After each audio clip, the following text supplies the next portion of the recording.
in. Stephanie Miller is out. On vacation. Filling in on WCPT Chicago's Progressive Talk, our very own Wayne Besson and Mike Novak.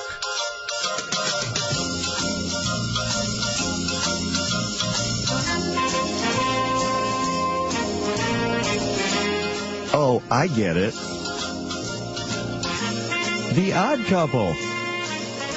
Gosh, I'll bet that's never been used before for two guys who were thrown together for the first time on a radio show. Which one of us is the messy one? I happen to make my bed every morning, so I didn't dust. Then that's me. Yeah. So maybe they did do this right. You're the slob. I am. Yeah. My dust balls have names under the bed. They're my friends. So do you feel bad when you finally vacuum them up then? Yeah, I do. I feel bad that I have to take out the vacuum cleaner. Yeah, I have a guest coming in today, so I actually have to clean the entire house today after this. Well, that's the only reason you clean a house. And for guests, I know, and it's the same reason. Yeah, that's it. And it's the same reason you take their pictures out as well, and you dust them off, and you put them in a frame, so they think they're up all the time. Uh-huh. But of course, we know that's not the case. You ever done that? No. Well, you are a much better man than I. I've dusted the frames off before for that. Wow, that's really going. I will dust the top of a frame once every 5 or 6 years, just because I have to, because this stuff is piling into the room, that kind of thing. Yeah, I was hoping to get a maid, but I've only done that. I've only done that once before in my entire life. And this would be a good time to do it. You know what? I felt guilty. I felt really guilty, though, doing that. I really did. Like, I should be doing this cleaning. The problem is with getting a maid or getting somebody who cleans your house is that you got to clean your house before you can bring them in, because you don't want them to see how bad it really is. Oh, I wouldn't. One time I did it. I didn't do that. No? No, I'm not at all. I mean, I wouldn't get my money's worth. But I felt guilty the entire time, like somebody else is actually cleaning, and I should kind of be doing this. You should feel guilty. You're paying them. But it's a good thing to do. People need those jobs, you know? I was on Craigslist the other day. They actually have naked maids these days. Did you know that? No. No, you didn't? I did not know that. Well, okay. Antonio's giving you a thumbs up. Antonio? Hey. Good morning. Good morning, sir. Well, it would have to be. They'd have to be well groomed, though. Yeah, and it's the guy show here on Chicago's Progressive. I mean, we've gone from so for those of you who are ready to listen to Stephanie Miller this morning, she ain't here because she's on vacation. Don't worry, she will be back with the Mooks, with her great guests next week. We will say that as many times as we possibly can in the course of the show today, just so people don't freak out. And we'll say naked maid as many times as we have to as well. You remember that as long as they have to be well groomed if they're going to do that, though. I mean, they have to be. That is actually a thing. It actually is. It's a new, and this incredibly new economy. This is like a very exciting arena for people to get into. So it's like a new. Thanks to the Republicans taking all the damn jobs, people have to be naked maids now. So just to get by. I have just realized how incredibly naive I am. How just behind the times. I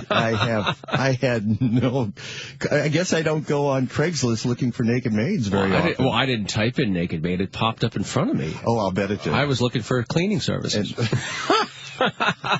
That's Wayne Besson, and you hear him on Saturday afternoons on Chicago's Progressive Talk, AM and FM. He is the host of I've Got Issues. And as you can tell, apparently I do. You do. Yeah. You do, absolutely. My name is Mike Novak. You hear me on Sunday mornings on Chicago's Progressive Talk, AM and FM. I want to include both. I'm the chief cook and bottle washer and naked maid for the Mike Novak Show. That's good to know. I think, as I said, I need somebody today, Mike. I don't wear clothes when I'm doing the show on Sunday. And we're here. I'm glad to know that, because did you know we're going to get a live webcam soon? So you're going to have to start wearing them, or you're going to get an entirely new audience here that you've never had expected before. I think, Mighty House on Saturday, you see, and here's the deal. When you're a weekend guy, normally, you end up plugging all the weekend shows. So Antonio Carrera is sitting there, and he is a mainstay of Saturdays here at WCPT. Oh, but he's abandoned my show. I'm having abandonment issues, Antonio. You realize that? I was on Saturdays, so. Yes. You're not anymore? No, I'm not. No, I scared him away. I scared him away. I've been doing the show since April. I scared him away. I'm having abandonment issues already. I mean, what happened, Antonio? What happened? I was doing Saturdays for 6 years, and then you came along, Wayne, and I know. I shattered your entire. I shattered you. My issues. I had issues, and I scared you away. Now you're. My God, if you had stuck around another couple months, you might have ran to the Fox. You might have gone like all conservative. I might have like destroyed liberalism for you. No. Okay. So what is Dick Kay and Back on the Beat doing? They have Chris at the helm now. Oh, my goodness. Chris Schrage. So yeah. what are you doing with your Saturdays? I don't know. I've been spending it with the family and kids and everything. So, doing normal stuff. Wow, what a loser you are. Yeah, no dedication. None at all.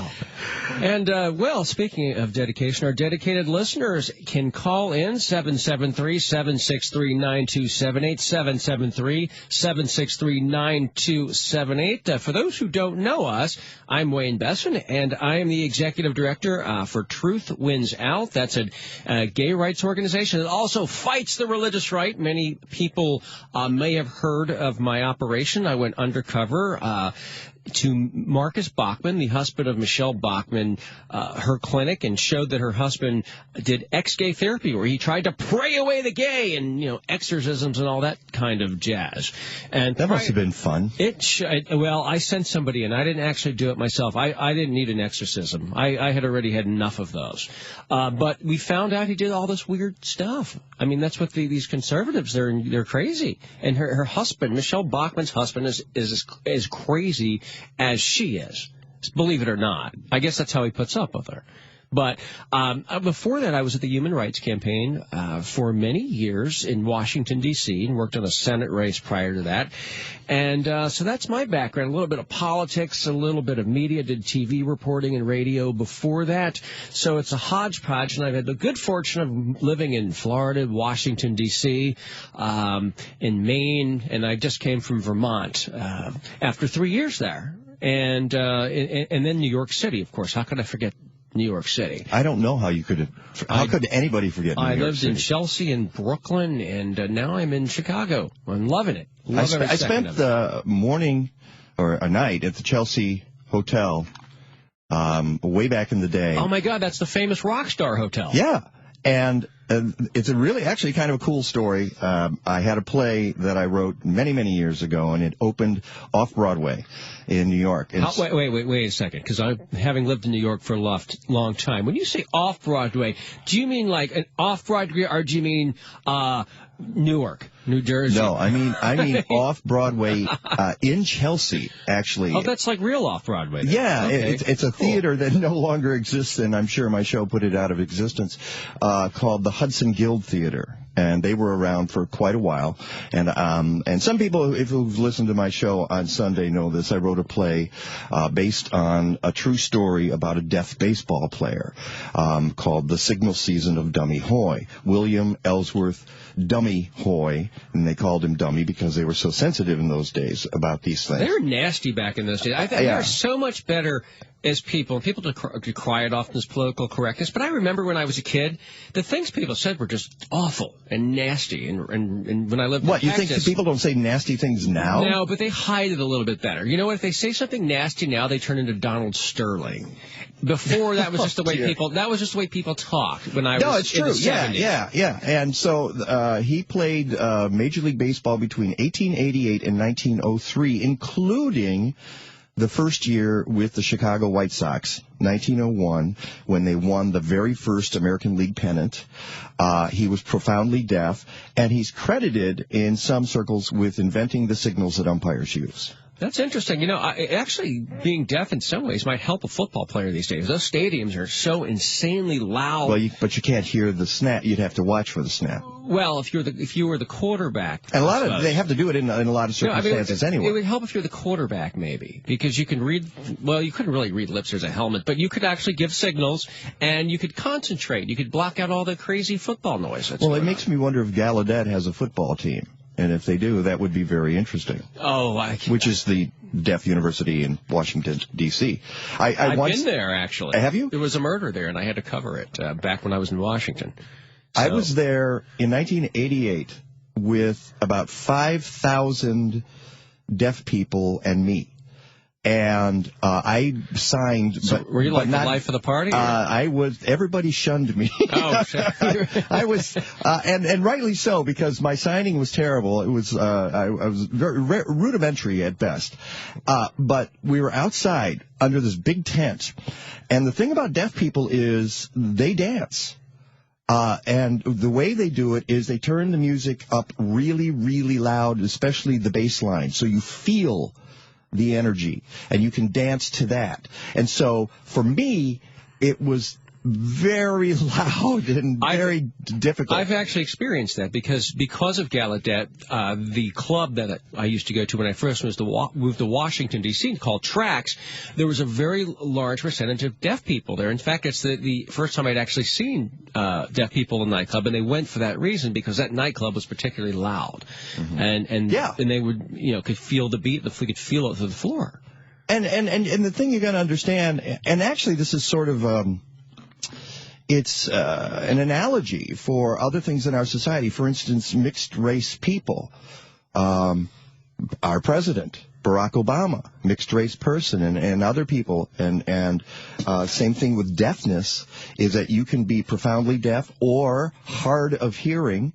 And sometimes you're not quite in one world and not quite in the other. If you're hard of hearing, because there is some residual hearing, and some folks have a hard time fitting in either situation.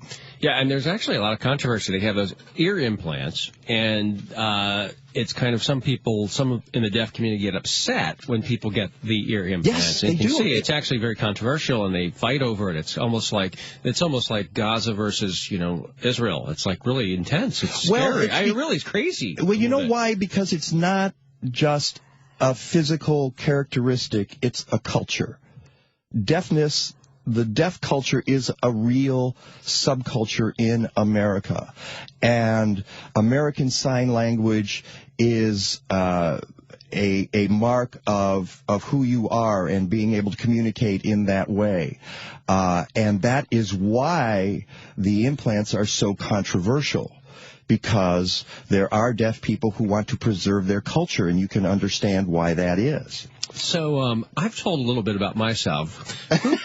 Who the heck are you? Oh, well, I host a show on Sunday, and it's about green living and the environment, and even occasionally gardening. I get grief sometimes from folks who say I don't talk enough about gardening, but and I've been doing this for about 17 years in Chicago. I was down the dial at Gargantua Radio for about 10 years, and now 6.5 at Chicago's Progressive Talk. But the problem is, I mentioned the theater thing. That was my background. People say, what's your horticultural background? And I tell them it's showbiz. That's how that works. I've been in radio pretty much my whole adult life, not necessarily on the air, but behind the scenes, producing, engineering, reporting. I did news. Yeah, I started out in news in WWJ in Detroit. For any folks who might be on the stream listening to us from the Detroit area, I was on a number of stations in Detroit. So eventually came here. Eventually became very interested in horticulture and gardening and the environment, and decided, well, it's time to talk about it. Live on the radio. And I think it's fascinating how you actually make a topic most people don't find interesting very fascinating. I mean, there's more you think of, for those who don't know, they just think of throwing seeds in the dirt. And that's how I saw it. Then I listened and you had a terrific book about Attack the Killer Asparagus, and you made it very interesting. Actually. All right. You mean Oh, it didn't play. I had it up here and it didn't play. I hate when that happens. Oh, why is Nia Ray playing there? All right, well, Antonio will come in. Do you want me to sing? I will sing it. Well, actually, no, because everybody would definitely not. No, actually, I do have that music, and I'll try not to. I've gotten the hook at karaoke before. Oh, I see why we're in the wrong station here. Okay, I hope we're on WC. You mean we're not at WCPT? No, I'm talking about the control board here that Anthony is furiously working on right now, and he will call that up, and it will be there in a second. But you know what? We need to do some business here, and when we come back, we're actually going to get serious. Oh, by the way, what I was trying to play was Attack of the Killer Asparagus. That. Jean-Luc Picard. Is that you doing that? That's Jean-Luc Picard. I don't know. He's a guest on my show regularly. He does that very well. He does that very well. How did he discover that talent, by the way? Did he just say it? He was in the, reading the paper one day, Attack on the Killer Asparagus. I believe it was part of his show one day. I'm not exactly sure. Attack of the Killer Asparagus. Because it's something I've just never said. Have you just randomly before the book?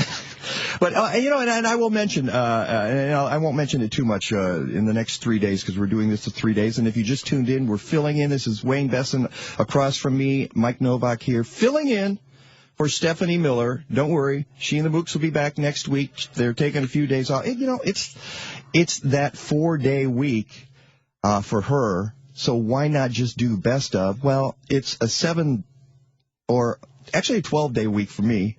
So why not come in and do some radio? Well, at least it's not the unlucky 13. So you definitely I would never go there. Then. Yeah. So when we come back, we actually are going to get a little bit more serious about the topics of the day. 773-763-9278 is our telephone number. I was listening to Bill Press on the way in talking about the president and what he is doing or what he is not doing, which I think is actually more important about what has happened in the Middle East and the beheading of a second journalist by the group known as ISIS or ISIL or IS or whatever. They changed their name more than Prince. They're just like all over the map. I think we'll just call them crazy. I think that would be a better acronym. And dramatic. And it's a way to suck us into it. And I think that's one of the things we'll discuss. And we'd be happy to have your commentary on it if you're listening. 773-763-9278. It's Wayne Besson and Mike Novak, and we will be right. And I was planning to have a wonderful piece of music here and got caught up in giving out phone numbers and that sort of thing. So that's okay. I'll just tell you that we're back with Wayne Besson and Mike Novak. And I want Antonio, get that the mobile number. Let's you know what, we were going to discuss what's going on in the Middle East, but something and we will get to that, I believe, in the second hour. One of the things that we saw yesterday, Wayne and I actually got together and said, hey, this is stuff we need to talk about on the show. And one of the things is the weather in Chicago. And as everybody knows who lives here and has been here, and you came to Chicago, this was your first winter, your past winter? It was, but I'm originally from Miami, so I am not someone who likes cold weather. I despise cold weather, but I did get training the last 3 years in Vermont, and so I was ready for this winter. But even though I had been in Vermont, this was still really rough. I mean, it was awful. I was so happy, though, because I work out of my house for my day job at Truth Wins Out, and I can avoid going outside. I've set myself up in Andersonville, so everything in my life is within 3 or 4 blocks from me. So when the January, February, and those polar vortices swept into town, I was able to avoid going outside, except when I walked my dog. And you should see my dog's face when she goes out in 30 below. Oh, my God. She looks up, and she's a little French bulldog with these big puppy eyes. You saw Doinkers. Saw Doinkers yesterday. I met her yesterday, and she is adorable. You would see adorable when it's 30 below, and her eyes bug out when she steps outside and looks up and like, why aren't we in Miami right now? What are we doing here? What is this? You should see how cute some of our eyes are like bugging out, like they're about to pop out when it's that cold. So Doinkers definitely does not want another winter like that. So one of the things that we talked about yesterday is because there was a story in the Chicago Sun-Times about how as the world gets warmer, parts of North America, Europe, and Asia could see more frequent and stronger visits of cold air, as in the polar vortex that we saw this past winter, and what we're going to do right now is bring in a guy who is on my show generally on Sunday mornings, and his name is Rick DeMaio. Rick DeMaio, meteorologist. How you doing this morning? I'm doing well, Mike. I took my early morning dip in Lake Michigan, and it was quite lovely. Are you serious? Did you actually do that? Yeah, you know me. I live, just a block and a half away from the lake, and I took my dog down there. And I wasn't going to go at first, but when I saw a dozen senior citizens sweating to the oldies, I figured, what the hell, I might as well go in the lake. Okay, well, what we were doing just now is called a tease, because we're about to do our news at the bottom of the hour. I wanted to introduce people to Rick DeMaio and Wayne Besson. This is Rick DeMaio. You guys can meet each other for the first time. I was a little concerned. You said I thought it was going to be a pole stripper when you said a tease. I don't know. It was very strange. But anyway, welcome to the show. You got that on the brain today. I don't know what it is. I do. I guess it's one of those trying to get going in the middle of the week, hump day. That's why you got to take a dip in Chili Lake, Michigan. But yeah, Mike, we'll talk more about this after the news. So. All right, hang on just a second. Rick DeMaio, meteorologist. He's been around a lot of places in Chicago, and we will talk to him. So stand by with Wayne Besson and Mike Novak. Today on the show, we are here at WCPT on a Wednesday morning with Wayne Besson and Mike Novak, filling in for Stephanie Miller. Don't worry, she will be back on Monday with the Books. And we welcome you to call in with your questions and comments at 773-763-9278. Happy to have Rick DeMaio, meteorologist, on the phone. For those of you who don't know Rick, you should, because he's been in the Chicago area for a long time. He has been at Fox News Chicago and at CBS 2 Chicago, and any place else on TV there, Rick? No, but before that I was an aviation meteorologist with United Airlines. I think I got a lot more exposure to the world doing that, and then obviously now an instructor at Lewis University in Romeoville, where I teach aviation weather. So yeah, I've been around, but Mike, it was kind of interesting. Real quickly, when I was down at the lakefront before, and I was watching these senior citizens, do their stretches. They were doing it to a song blasting out from a boombox titled, and I think you guys both know the song, "That'll Be the Day That I Die." And I'm thinking, I guess that has some sort of impetus for working out when you're 80 years old, listening to the music or the song, "That'll Be the Day That I Die." I don't know. It seems a little bit harsh, don't you think? A little bit macabre, maybe? Yeah. Yeah. Thinking, or maybe that's just the song they like. I mean, they were big Buddy Holly fans. Yeah, I know, but I mean, Buddy Holly died in a plane crash. I mean, I don't know. It just seemed a little weird. It was one of those things where you walked by and you went, I don't know if I would have chose that song. Yeah. But, in any event, a beautiful day out there, isn't it, guys? It's lovely. I just saw something online this morning, and I didn't quite understand it. My brain couldn't comprehend. I believe Mr. Skilling is saying this is the longest streak of consecutive above normal daily temperatures in 2 years. And I can't even comprehend what that means here in Chicago. It means it's lovely out.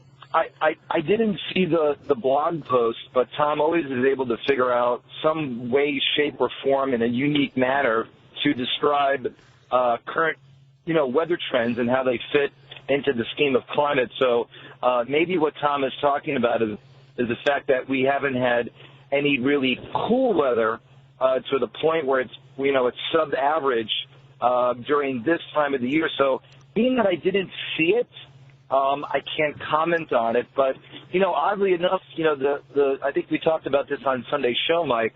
The summer ended up being just really pretty much at normal or slightly below normal, when most people would think we were below normal because we had such a cool start to the summer. But we actually had a lot of warm overnight lows with a lot of high humidity and a lot of rain.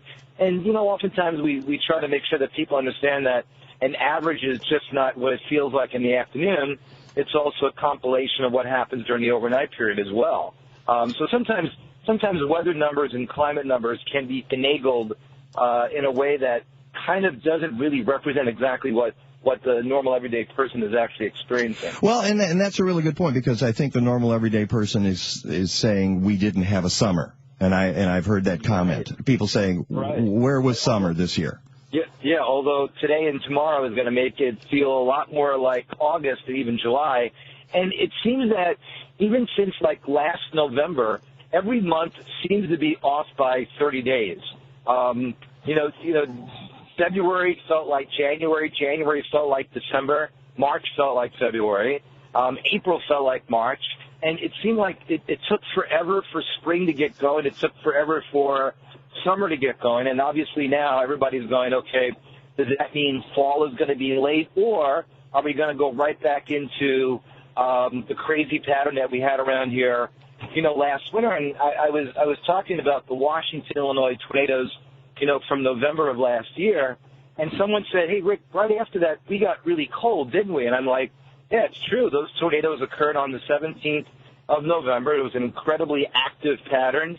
And then literally right after that, we went into, the Thanksgiving break, and not only did it get cold, but it snowed, and we had some freezing rain across the area, but it literally never let up, and it didn't let up until about the middle of April, and I'm sure that's what a lot of people are worrying about again this winter, Mike. And there's this new study that we've been talking about. It says that as the world gets warmer, parts of North America, Europe, and Asia could see more frequent and stronger visits of cold air. The researchers in the study said it's because of shrinking ice on the seas off of Russia. We can blame Russia. That's during the NATO summit for something else. And they said that less ice would let more energy go from the ocean into the air, and that would weaken the atmospheric forces that usually keep cold air trapped in the Arctic. And as a result, this cold air would escape and bring an Arctic chill to places like Chicago. That's incredibly troubling if that's our long-term prospect. I mean, wouldn't that affect both the economy and the future of Chicago? Yeah, I think you raise a good point there. Maybe we should employ Sarah Palin as like a mini weather watch, because remember, she said that we can see Russia from Alaska, so maybe she can go to the tip of Alaska and look for some of that ice melting. What do you think about that? I think that she got out of Alaska this very moment she could and went to Arizona, and so she was I can leave Alaska now, thank God. I remember during the campaign that was one of the things she said. When John McCain, when they thought about dumping her, she goes, "Oh my God, I might have to go back to Alaska." And it's very pretty there, actually. I've been once, but it's... Oh, yeah, it's an absolutely beautiful state. And, to be on the serious side here, I think what this study says, and I've kind of looked through it, and it's not universally accepted, but, it's a fairly robust statement that this researcher made from up in Washington. And I totally agree with the premise of what happened last winter, which was the melting of the ice in the Arctic allowed more surface water to be exposed to the cold air that comes across the North Pole. Now, when that happens, we call that sea effect snow. Here in the Midwest, we call it lake effect snow. Okay? So what happened over the last couple of years, beginning with 2012, is we had so much water that was exposed due to the fact that we had an incredibly warm period. When we did get cold, that produced a lot of sea effect snow. It actually enhanced the ability for that snow to develop a snowpack that ended up moving further south earlier in the year.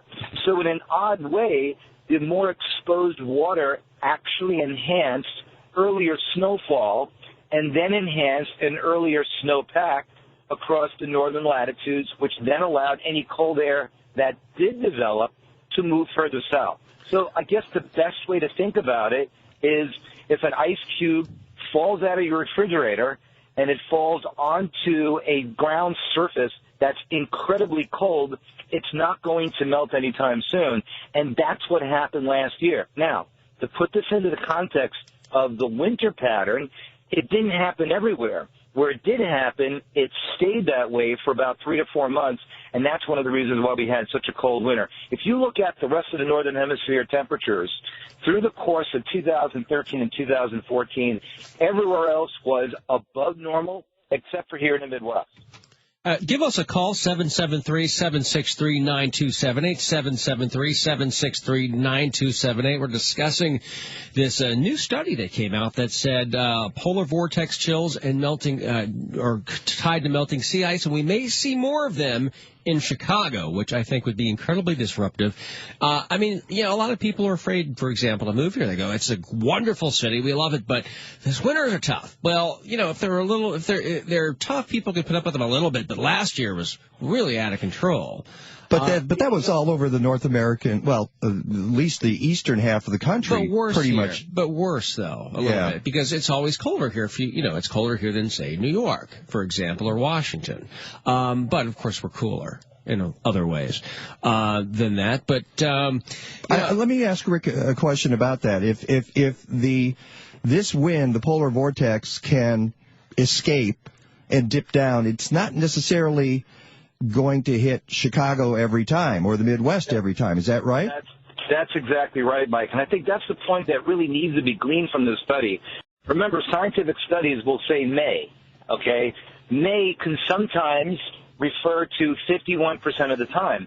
That means 49% of the time we won't have that. What I do see happening, and we've seen this, remember, it was a couple of years ago, we had an incredibly warm summer or incredibly warm winter, and where was it cold? It was cold in parts of Russia. It was cold in parts of Eastern Europe.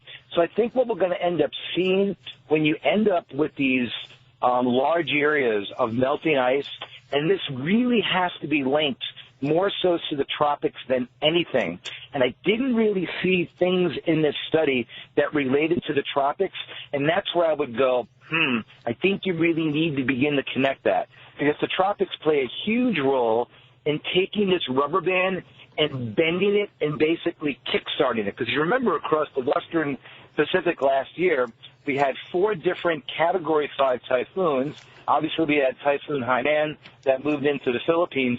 And one of the things I remember studying when I was at United Airlines is I forecasted basically for Tokyo, Hong Kong, and across all the North Pacific.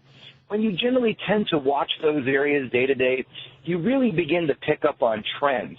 And the trend that I saw over the last couple of years, when we had a very, very active season in the West Pacific from a standpoint of massive typhoons, once the energy from those typhoons got caught up in the flow over the Northern Pacific into Alaska and into North America, that jump-started our winter. If you have conditions like we had last year with the melting sea ice and the early sea effect snow and a very active Western Pacific jet stream, then you can get an early start to the winter. If those things don't happen, then you won't get those conditions to basically replicate themselves. So you got to be really careful on saying, if this happened before, it will happen again. And I think that's one of the downfalls of any study, is it's really trying to pick out one caveat and to talk about it, but to kind of go ahead and say that this will happen again because it happened last year is not really very scientifically sound. Yeah, I've got to stop comparing the weather to my relationships. Oh, it happened before? Oh, no, it'll happen again. Oh, boy. Right.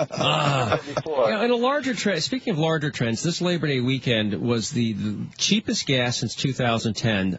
The average price was $3.43, which is wonderful in some senses, but it also was going to skyrocket consumption as we don't have as much dependence on foreign oil. Right. So yay, it's good, and I celebrate like everybody else at the pump. But what does this mean long term? If at the very moment that we need to do something about climate change, we're actually increasing consumption due to lower prices? Well, I don't know if I'm the person to go to on that one, but I do agree when gas is cheap. I mean, look what I did this past summer. I ended up traveling 5,600 miles across 17 states because gas was a little bit cheaper. So what did I do? I consumed more. I got to see more of the United States that I haven't seen before. would I like to have done it in a hybrid vehicle? Yeah. Does my car use a little bit less gas than other vehicles of the size? Yeah. So I don't know if there's a real silver bullet answer to this, but the bottom line is whether it's cheap or not, I still think going towards a more alternative source of energy and an alternative way of making our cars go fast, long-term, for a long period of time on as little gas as possible is obviously the answer that we all, I think, are searching for. Yeah, I mean, I do too. I mean, the problem is that when people seem to only react with fear, don't you think so? I mean, that's what motivates people, and if they see these cheap gas prices, then suddenly they're not as worried about it, and global warming isn't on their mind. In fact, Americans saved as much as $700 million a week through August compared to last year, according to AAA. So, I mean, it's really been a big drop, and we're up to 10% of the world's oil production in this country. So, I'd like to see a tax on this for research and development, because we can't allow these cheap prices to derail us from the larger issue which you just talked about, which is alternative energy. We've got to keep down that path, but I'm afraid that's not going to happen if we're blinded by cheap prices and we can travel everywhere like there's no crisis happening. Well, here's I think the short-term answer to that. Take a snapshot of gas prices in the early 80s and put that up next to the prices that we have now. Maybe we wouldn't feel so comfortable about $3.50 a gallon. Oh, I know. It's just we just compare it to our home prices. And we're like, oh, my God. And in some way, I also feel that the high prices are necessary to drive home the message that this is a finite resource and that we're not going to be using this forever, and it's time to move on and find, as you said, Rick DeMaio, it'd be wonderful if everybody could have a hybrid or an electric car. Right. But there are consequences for that, too. You have to produce that electricity. You can always follow it down the road. Give us a call, 773-763-9278. Let's talk. Let's hear what you think about maybe a tax on gasoline for research and development. What are we going to do? We need to move forward to battle climate change and take some really drastic action, even if the price of gas is falling right now. We cannot be distracted. This is actually the Stephanie Miller Show. You're listening to Wayne Besson and Mike Novak. We're filling in for Steph and the Mooks. The guy on the phone is Rick DeMaio, meteorologist. You can hear him on the Mike Novak Show Sundays, usually about 9:45 a.m. You got to go off and teach, I imagine, Rick, don't you? Yeah, I got about 2 minutes here. Just to put a final note on this, I spent probably a good half hour to 45 minutes yesterday just kind of looking at the upper air pattern around the world, looking at how typhoons are not developing in the Pacific Ocean, how hurricanes are not developing in the Atlantic or the Pacific at this time. And this is really the time of the year when these storms should be at their most intense and their most active. But you know what, guys? I said the same thing this time last year. And wouldn't you know, when we got into the first week of October, everything literally exploded. So every once in a while, when you look back from a standpoint of global patterns and you go, boy, everything just seems to be late, maybe the world is telling us something that we don't know that much about, that maybe things are just a little bit late right now, and maybe we will get into somewhat of an earlier pattern, or at least what we had last year. I still think the jury is out on what our winter is going to be like, at least the first half. But I do think that probably the next couple of weeks there will be a little bit more clearer signal in how things are going to start. And if you want to revisit that again in a couple of weeks, I'd be happy to talk about it. Well, I don't know if we'll be here in a couple of weeks because Stephanie will be. But I'll talk to you about it on a Sunday morning sometime, Rick. Sounds good. And, Wayne, it was nice meeting you on the radio. Nice meeting you, too. All right, we'll talk to you. Hey, guys. All right, you have a great one, too, Rick. Rick DeMaio, meteorologist extraordinaire. I'm very pleased to have him on the show every week. All right, we'll be back with the Stephanie Miller Show. It's Wayne Besson and Mike Novak on Chicago's Progressive Talk AM and FM. Hi. Welcome back to the Stephanie Miller Show on Chicago's Progressive Talk AM and FM. Mike Novak and Wayne Besson are filling in for Steph for the next 3 days, today, tomorrow, and Friday, and we hope you will join us. And, of course, this is not necessarily national. I don't know. I know some folks are listening probably on the stream around the country, and we hope they participate in the show. And the two of us will be here discussing a bunch of stuff in the next couple of days, including something that ties into what Rick DeMaio was just talking about, and that is a march that is happening right now in America.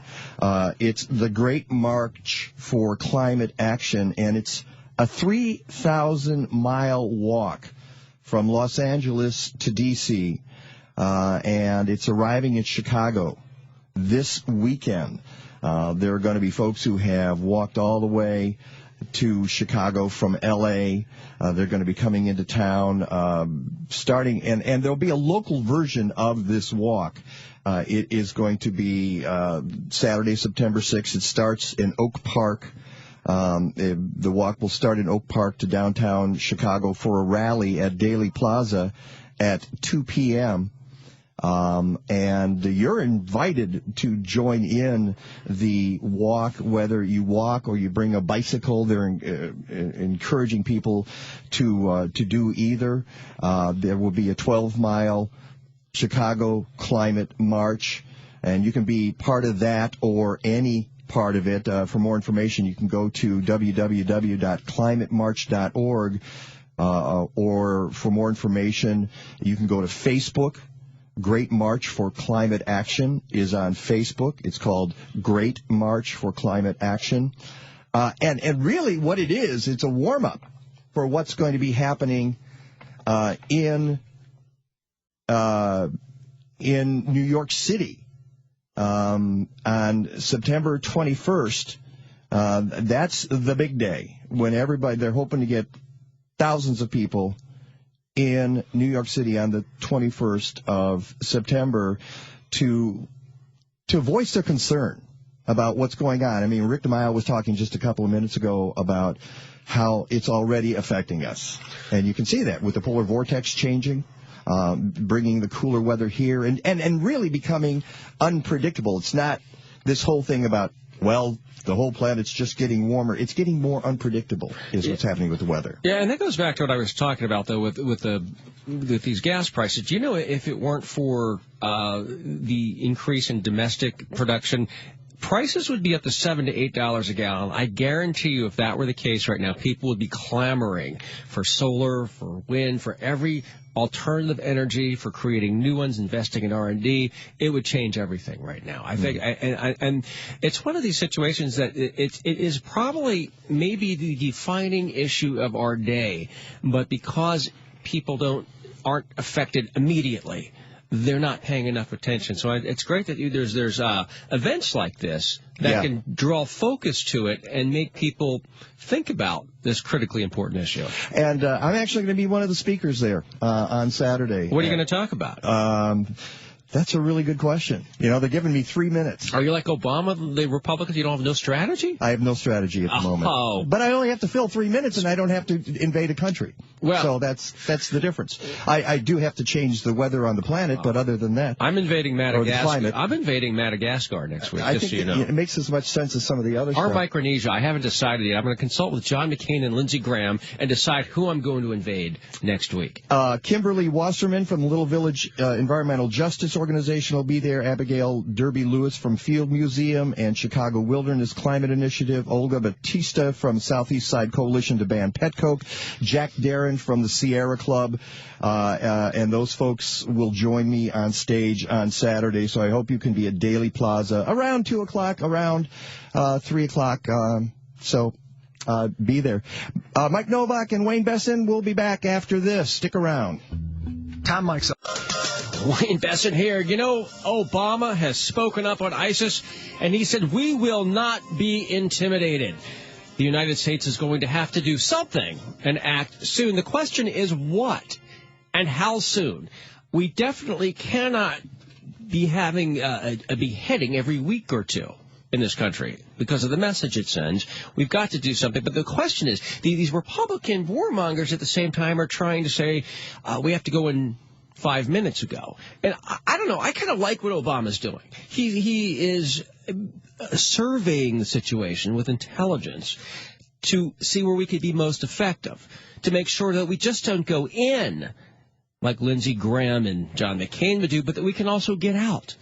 So I don't know. I think Obama is taking the right tack here, but it cannot go on for too long because people are starting to get nervous right now.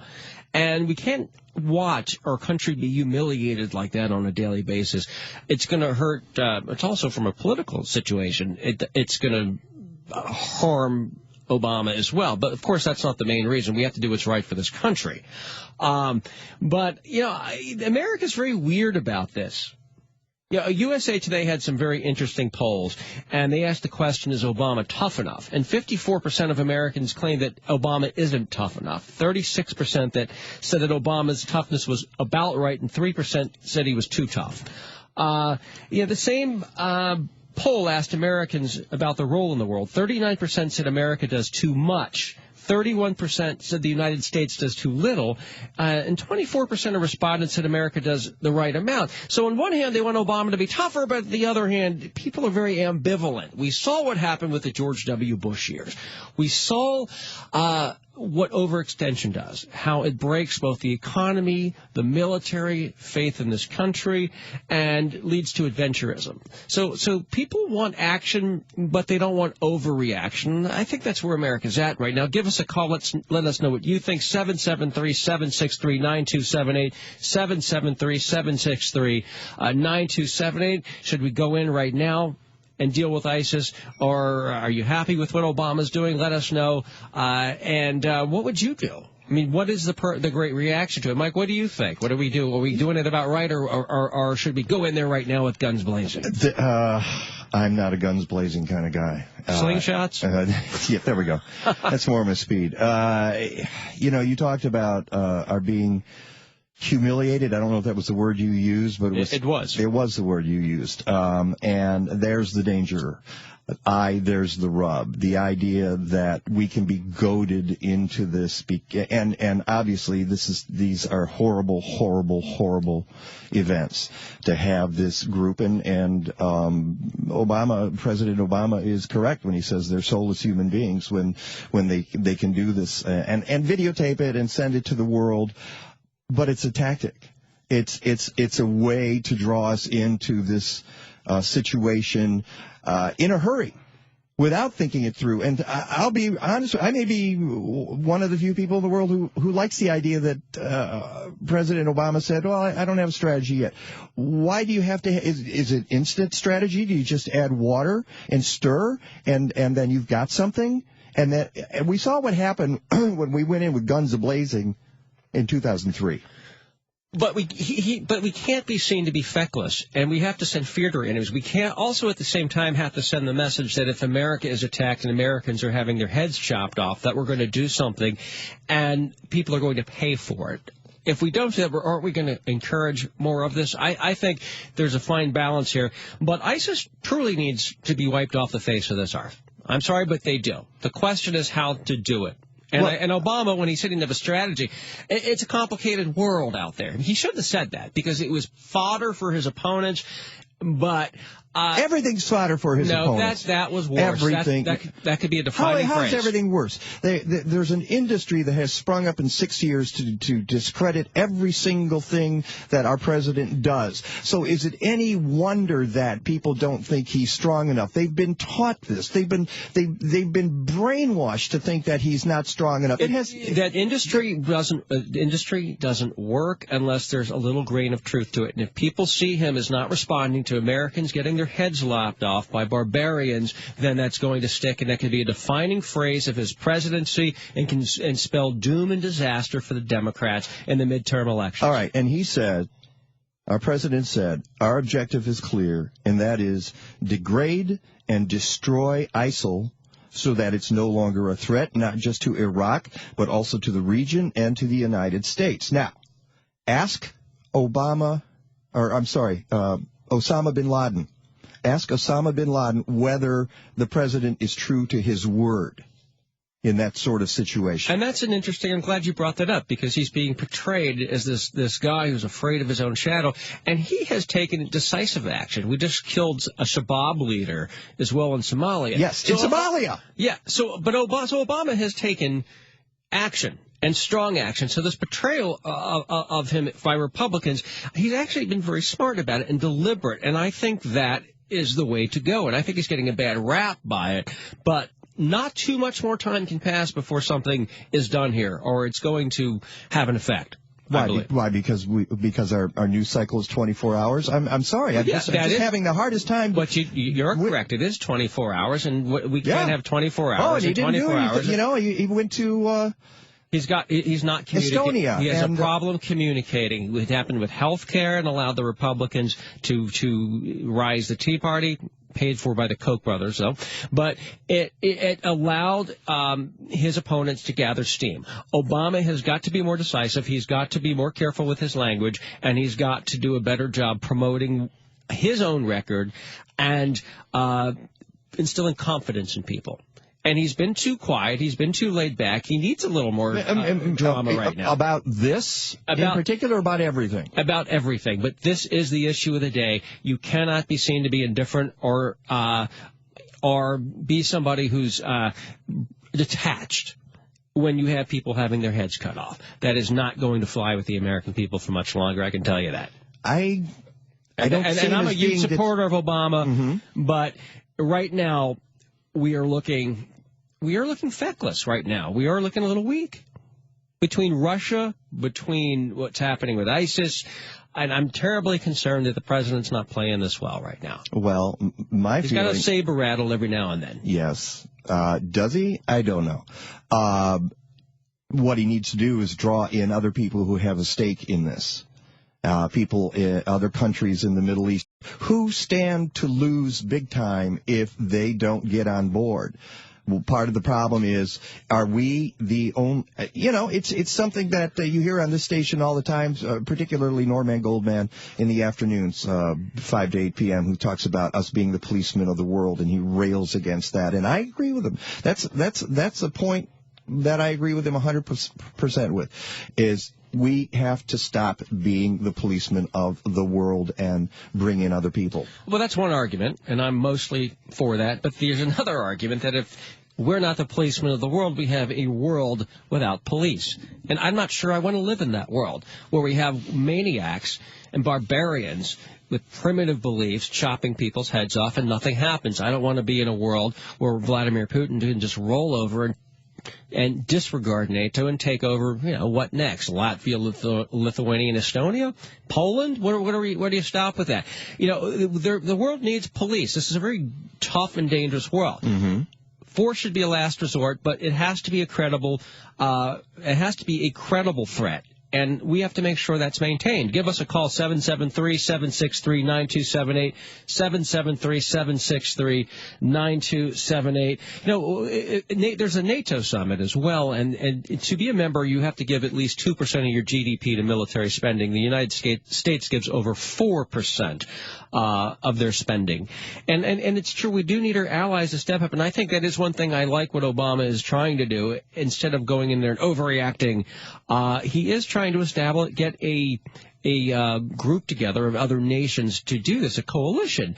I mean, the issue that we're having with this, of course, is that the Europeans have depended on us for too long. They need to get their act together, whether it be sanctions on Russia that are tough or battling in the Middle East. And that's what's happening, and they've been attacking them economically, which is you're proving my point here, Wayne. About that, about how we can't go it alone, and what do you do with Russia? No, we can go at it alone if we must. We can't allow, just because nobody joins us at the lunch table, to allow someone to eat our lunch. So, but what we should do everything we can to get that coalition. Yeah. I agree with that. Yeah. We must. But we also can't leave, just because others are irresponsible, and we can't leave the world police free. Others are feckless, I would say. Worthless, I would posit. Feckless, all the lesses. Oh, yes. Useless. And here's the thing that also is interesting to me. You know, we're talking about this group ISIS that beheads people, that murders gays, that treats women like pets at the Michael Vick dog farm. I mean, they're awful. But you know what? Saudi Arabia, that we're trying to get in this coalition, doesn't allow women to drive. They behead people and cut their heads off and their hands off. This is a group that murders gays too. I mean, there's not that big of a line of difference between, say, Saudi Arabia and ISIS, other than the fact that Saudi Arabia is, quote, an ally. And then you've got the situation with, if we go into Syria, last year Assad was the big bad wolf on the block, and suddenly Assad, we might be helping him. I think if we destroy ISIS, Assad wins that war. The guy that we were about to attack last year, because that is the most powerful group opposing him. Once we make it clear that they're not going to succeed, and something's going to happen, we're going to go after ISIS, whether it be alone or hopefully with a coalition, as you mentioned.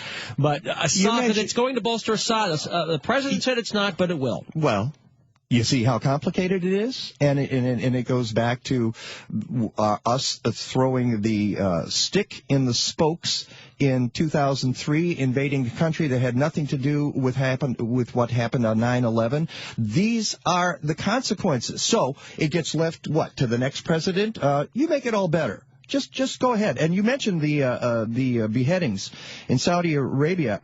At least 19 people have been beheaded in Saudi Arabia this month in a clampdown by authorities on drug smuggling and, are you ready for this?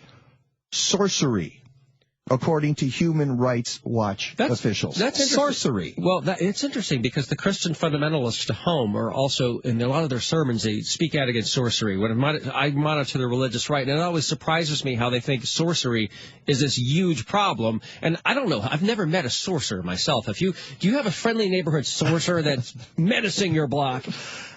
There's a couple of cats in the neighborhood that I wonder about, but other than that, I can't. I love cats. Oh, don't diss the cats. But you got a dog. I have a cat and a dog. In fact, my screensaver on my phone right now is a cat. In fact, all this information, it got the cat on here. And, of course, it's the same phone that's going to be uploading pictures to iCloud. God knows where they're going to end up. But anyway. But getting back before we go to break here, what you've highlighted is that this is very complex. I would rather have a president who is deliberate, and yes, you say he's too deliberate. I disagree because I suspect. How long will you go on before? How long can he deliberate is my question. I'm with you in that deliberation is good. Obama's smart, and he doesn't get us into problems that would have happened with Bush. But how long is too long? How long did you deliberate before you're dithering? When does deliberation become dithering? Like a Supreme Court justice once said, "I'll know it when I see it." Well, I'm not going to put a time frame on it. I'm not going to say 36 hours. I'm not going to say 46 hours. I'm not going to say a week. I'm not going to say. Well, I guess 24 hours is completely out of the question. Absolutely, absolutely. That's Wayne Besson. I'm Mike Novak. We are filling in for Stephanie Miller. Don't worry, she and the Mooks will be back next week. We're here with you today until 11 a.m. tomorrow, 8 to 11, and Friday 8 to 11. And we hope you join us. 773-763-9278 is our telephone number, and we will be right back. Does it drive you crazy when folks do, when you have a band that does a cover of a song and then they flip the words around?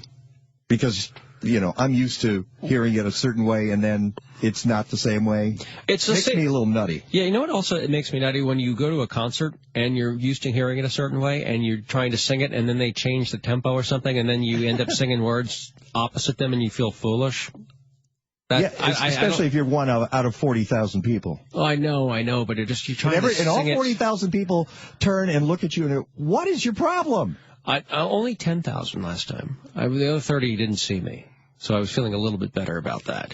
I see so many great concerts growing up. I mean, I saw, Rush and The Who and the Stones and really cool bands, You see, I was never a concert guy. I don't know why. I did see the Moody Blues farewell tour concert in Ann Arbor. And then, of course, they continue doing farewell tours for the next 30 years. And I believe that they're doing something in Chicago soon. I think we're advertising it right here on Chicago's Progressive Talk. They're like boxers. They always come back. They never really retire. But you can understand why they would do that. Why not? First, you've got adoring fans. Second, you're making money. Third, you're doing what you like. Isn't that what you're supposed to do? Follow your bliss? Well, it's just the fact they're calling for retirement, though. Every time I know. Retire, and so don't. retire. Yeah, I'm so. It's the final tour. You must get tickets until our next final tour. I'm so sick of this. I got to stop this. But there's a whole sub-circuit as well. I was at a conference, the Independent Garden Center show at Navy Pier a couple of weeks ago, and Eddie Money was doing a concert for them. I remember Eddie.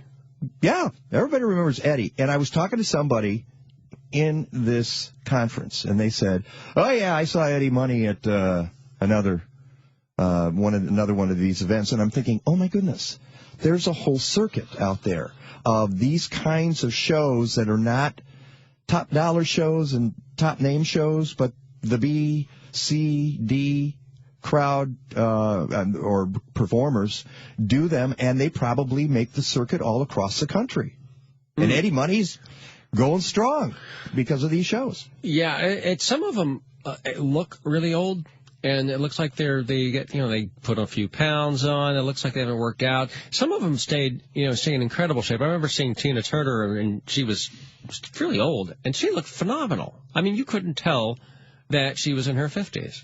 When I saw her, she looked like she was 25 or 30. I mean, better. She put them to shame. And Madonna as well was in amazing shape, which I respected when people take care of themselves like that. I mean, instead of letting themselves go and then getting on stage. Well, even Jagger looks like the guy, Well, he hasn't eaten yet. Eat something, pal. Have a ham sandwich. I love Mick, but I think he has a tapeworm. He can't gain weight. I mean, really, he's just like, he loses weight when he eats ice cream, I think. I've never seen anything like it before. But he always, he prances around the stage. It must burn 1 billion calories doing that. Yeah, and and that's another reason you would do this. You don't need to work out if you're doing it on stage every night, I guess. Yeah, it's a pretty amazing show, the Stones. I think it's the best show I've seen overall.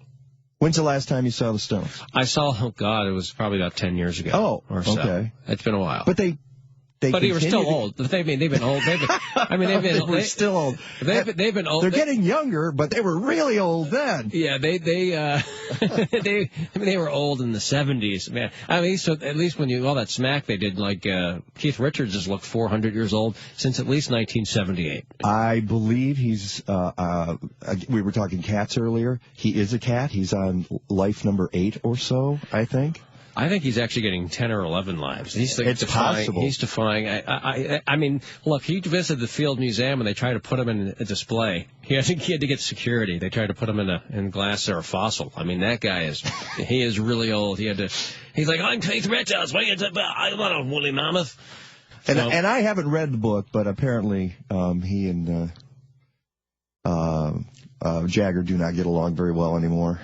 They always have their, I guess it'd be tough to be with somebody on the road for months, it's like a marriage at a time. It really is. But it's like a marriage, except it's too much money involved to get divorced.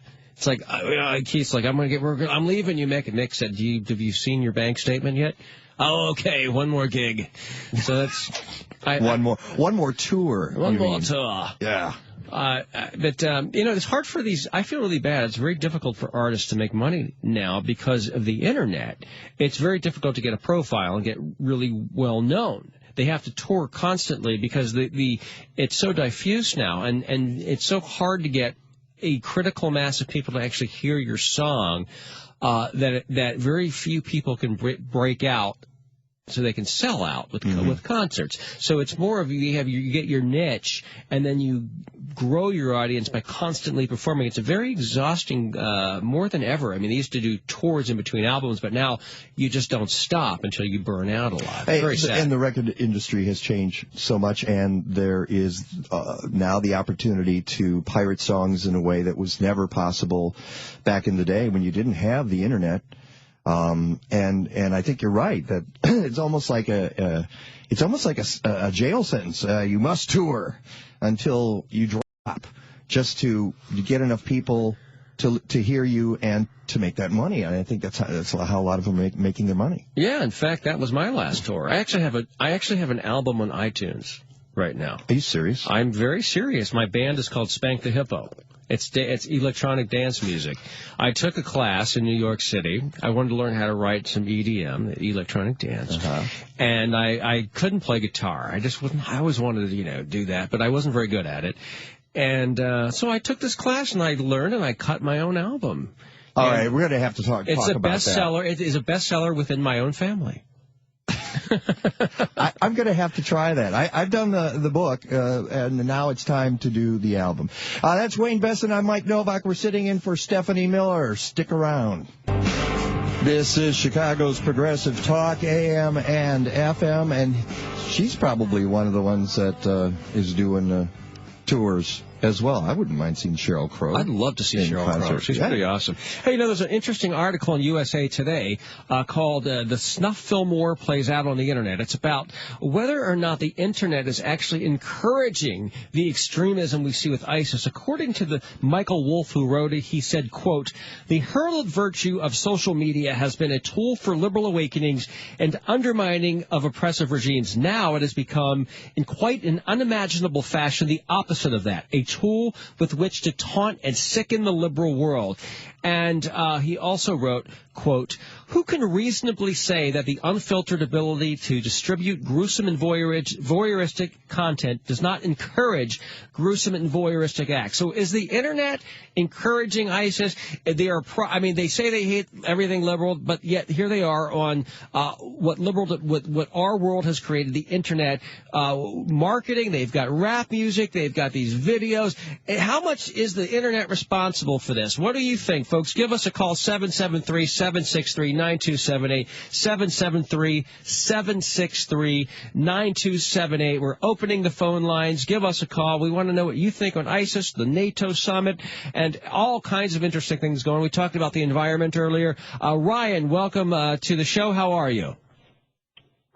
Morning, guys. Great discussion. And by the way, I think Keith Richards gets a blood transfusion frequently. Or he's a vampire and just vampires it out. I think that was the whole point, actually. Go ahead, Ryan. So I think the discussion's great. You guys, I kind of fall right between the middle of you two. But one thing I want to point out is a lot of these weapons that these guys are using have come from our country. And, if we are the world police, we got to be responsible with this stuff that it doesn't fall into the wrong hands. I mean, these AK-47s that the Taliban uses, it goes back to Russia when Russia invaded Afghanistan. So, we contribute a lot to this stuff because if they didn't have the weapons that they have, who knows how powerful or influential they would be right now. That's an interesting point. Wait, I'm going to add to that because we're not only bad at tracking weapons overseas, but at home, all these weapons that have gone to local police forces, as we saw in Ferguson, these police forces are actually losing a lot of this surplus military hardware and don't know where it is. So it's affecting us. For whatever reason, we're not very good at keeping track of these weapons of destruction. Right. And, Dwight D. Eisenhower, who I feel like is the last true Republican, he warned, this is the guy, the Supreme Allied Commander in World War II. He warned us of the military-industrial complex. He said over and over that this is a problem. If we let the military-industrial complex grow the way it is, then it's going to get out of hand. And I think we're kind of living in what his warning was. And then another thing, and I know Mike will probably appreciate this, is the biggest consumer of fossil fuels in the world is not a country, it's our military. So, we have this this goes like so far as like being the world police, how much we affect the world beyond what we do as far as policing. So there's just a lot of moving parts to this, but I think you guys are having a great discussion. Well, Ryan, we appreciate it very much. Those are excellent comments, and thanks for listening. Have a great Wednesday. Scott, how are you? Welcome to the show. Oh, I'm sorry. We were both doing that. Oh, okay. I didn't Why don't you do it? You'll do it. No, you can do it. I can do That's it. Fine. Scott. Sorry, Scott, call back. We both have phones here. You're pressing my buttons. And when I'm here, see, I'm flying the spaceship here, and I usually have to do it myself. But on your end, I forgot that you can actually do it yourself there. So I can. I took initiative, man. and it backfired on me. Next time I'm just going to be lazy. I encourage him to be proactive. You know, I'm going to be inactive now. but okay. I'm going to go. Can I? Yes, do this? you got it. It's yours. I'm going to push my buttons. Robert, how are you? Welcome to the show. Hello, Robert. Try it again. I don't think you got him on there. Robert, how are you? There you go. Welcome to the show. Am I here? Am I on or what? You are. Hello. Yes, you are here and on and ready to go. I want to say that last caller is a very smart guy. Actually makes me think. He's talking about all these weapons and things left behind. How is it that OnStar can unlock my door in the driveway or across the country, but we can't shut down a tank we left behind? I mean, how is it that just in case those weapons fall into the wrong hands, there should be a shutoff valve from the satellite. And these things shouldn't be mobile at all. Or we should be able to blow them up. Yeah, it's okay. Wait a minute, you got it now? Okay, now press the button. They're done. They don't work. In the words of Norman Goldman, I mean, you make a lot of sense. We have just amazing technology. Ryan was talking about Eisenhower and what he talked about at his term as he was leaving the presidency. He couldn't even imagine the kind of sophistication of equipment that we have today. And we have this sophistication, and yet, as you point out, why is it we cannot control this? And as Wayne pointed out. Because they needed these pieces in place so that they can come back another day. They never clean it up 100%. Yeah, I think they always leave it in doubt, and that way the war complex can come back a couple of years later, and when they get the favorable administration that they want, and they can manipulate the country the way they do. My solution, though, for ISIS is obviously you follow the money, but guess what? Syria, why not draw everybody into Syria? Let them take over Syria. We tell Russia, say, listen, Russia, we know you have a great relationship with Syria. You use their warm water ports, and you have a 50, 60 years experience of, people living in Syria, cultivating that culture. How about this? You fix this problem in Syria. If you don't, we'll let them take over, and then once they take over, we take it over ourselves, and we keep it. We keep it, and we have our own pipeline. I don't understand. We're in war. When you go to war and you fight and you win, why don't you get to keep the riches of your spoils? What's this notion that we give it back anymore? This Marshall Plan is over. I think, if we're going to go to war, we gotta take what we find. Dick Cheney certainly wanted the oil in Iraq, but Syria, I feel so bad for the people there. 200,000 dead. You have 1 out of every 4 people is displaced, and you have children trying to scrounge up money as young as 7 years old, working in the fields every day instead of going to school. These were formerly middle-class kids who had real lives. I mean, it's just so tragic over there. For the Iraqi people, too, because under Saddam Hussein, you knew where you stood. As long as you didn't bother him, he let you drive a car, he let your women go to school, they could dress normal, they were all Western. What's there today? You had plumbing and air conditioning and a job. There's nothing there. That's why they're in the desert and they're angry. In a way, I can understand why they're so angry. Destroyed that country. You are no plan, no exit plan at all. Zero, nada. You're right. We went in there willy-nilly, and look what happened. We pushed Humpty Dumpty off the wall, and now Bush did. And looking for Barack Obama to find friends. Who's going to trust us after we lied them into this big fiasco? Well, that's why I think we have to help the Kurds. They're our remaining friend. They're like our only guy. They're the only one who was sitting with us at the lunch table. Us and we're them. Thank you for letting me vent. I appreciate it. You are venting, but I agree with you. The whole thing about Saddam Hussein. he was the devil we knew.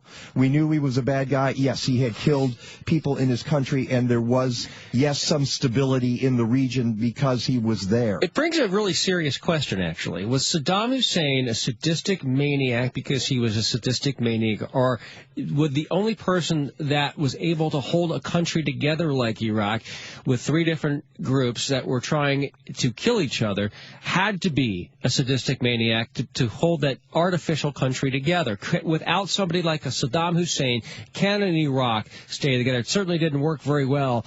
It just certainly didn't work very well in the last couple of years. I mean, it's disintegrated. In whose best interest is it? And by the way, Robert, thank you so much. We appreciate you venting.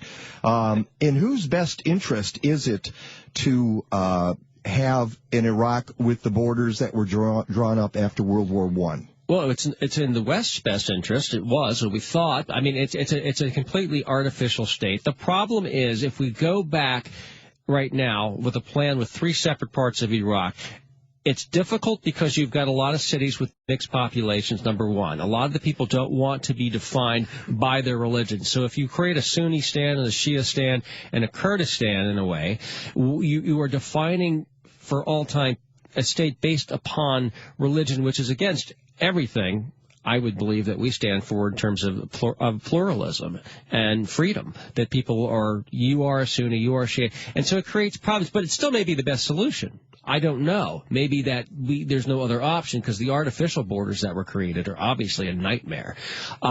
Give us a call, 773-763-9278, 773-763-9278. And I see that Scott is back with us. Scott, you are on with Wayne Besson and Mike Novak. Good morning. Hi, guys. Hello again. Sorry we hung up on you. That's okay, man. It happens.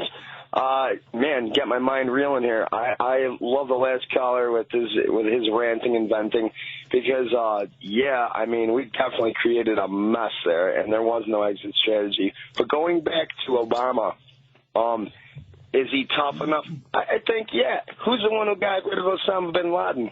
He did. Yep. You know, I mean, using special warfare groups. That's what we're doing right now.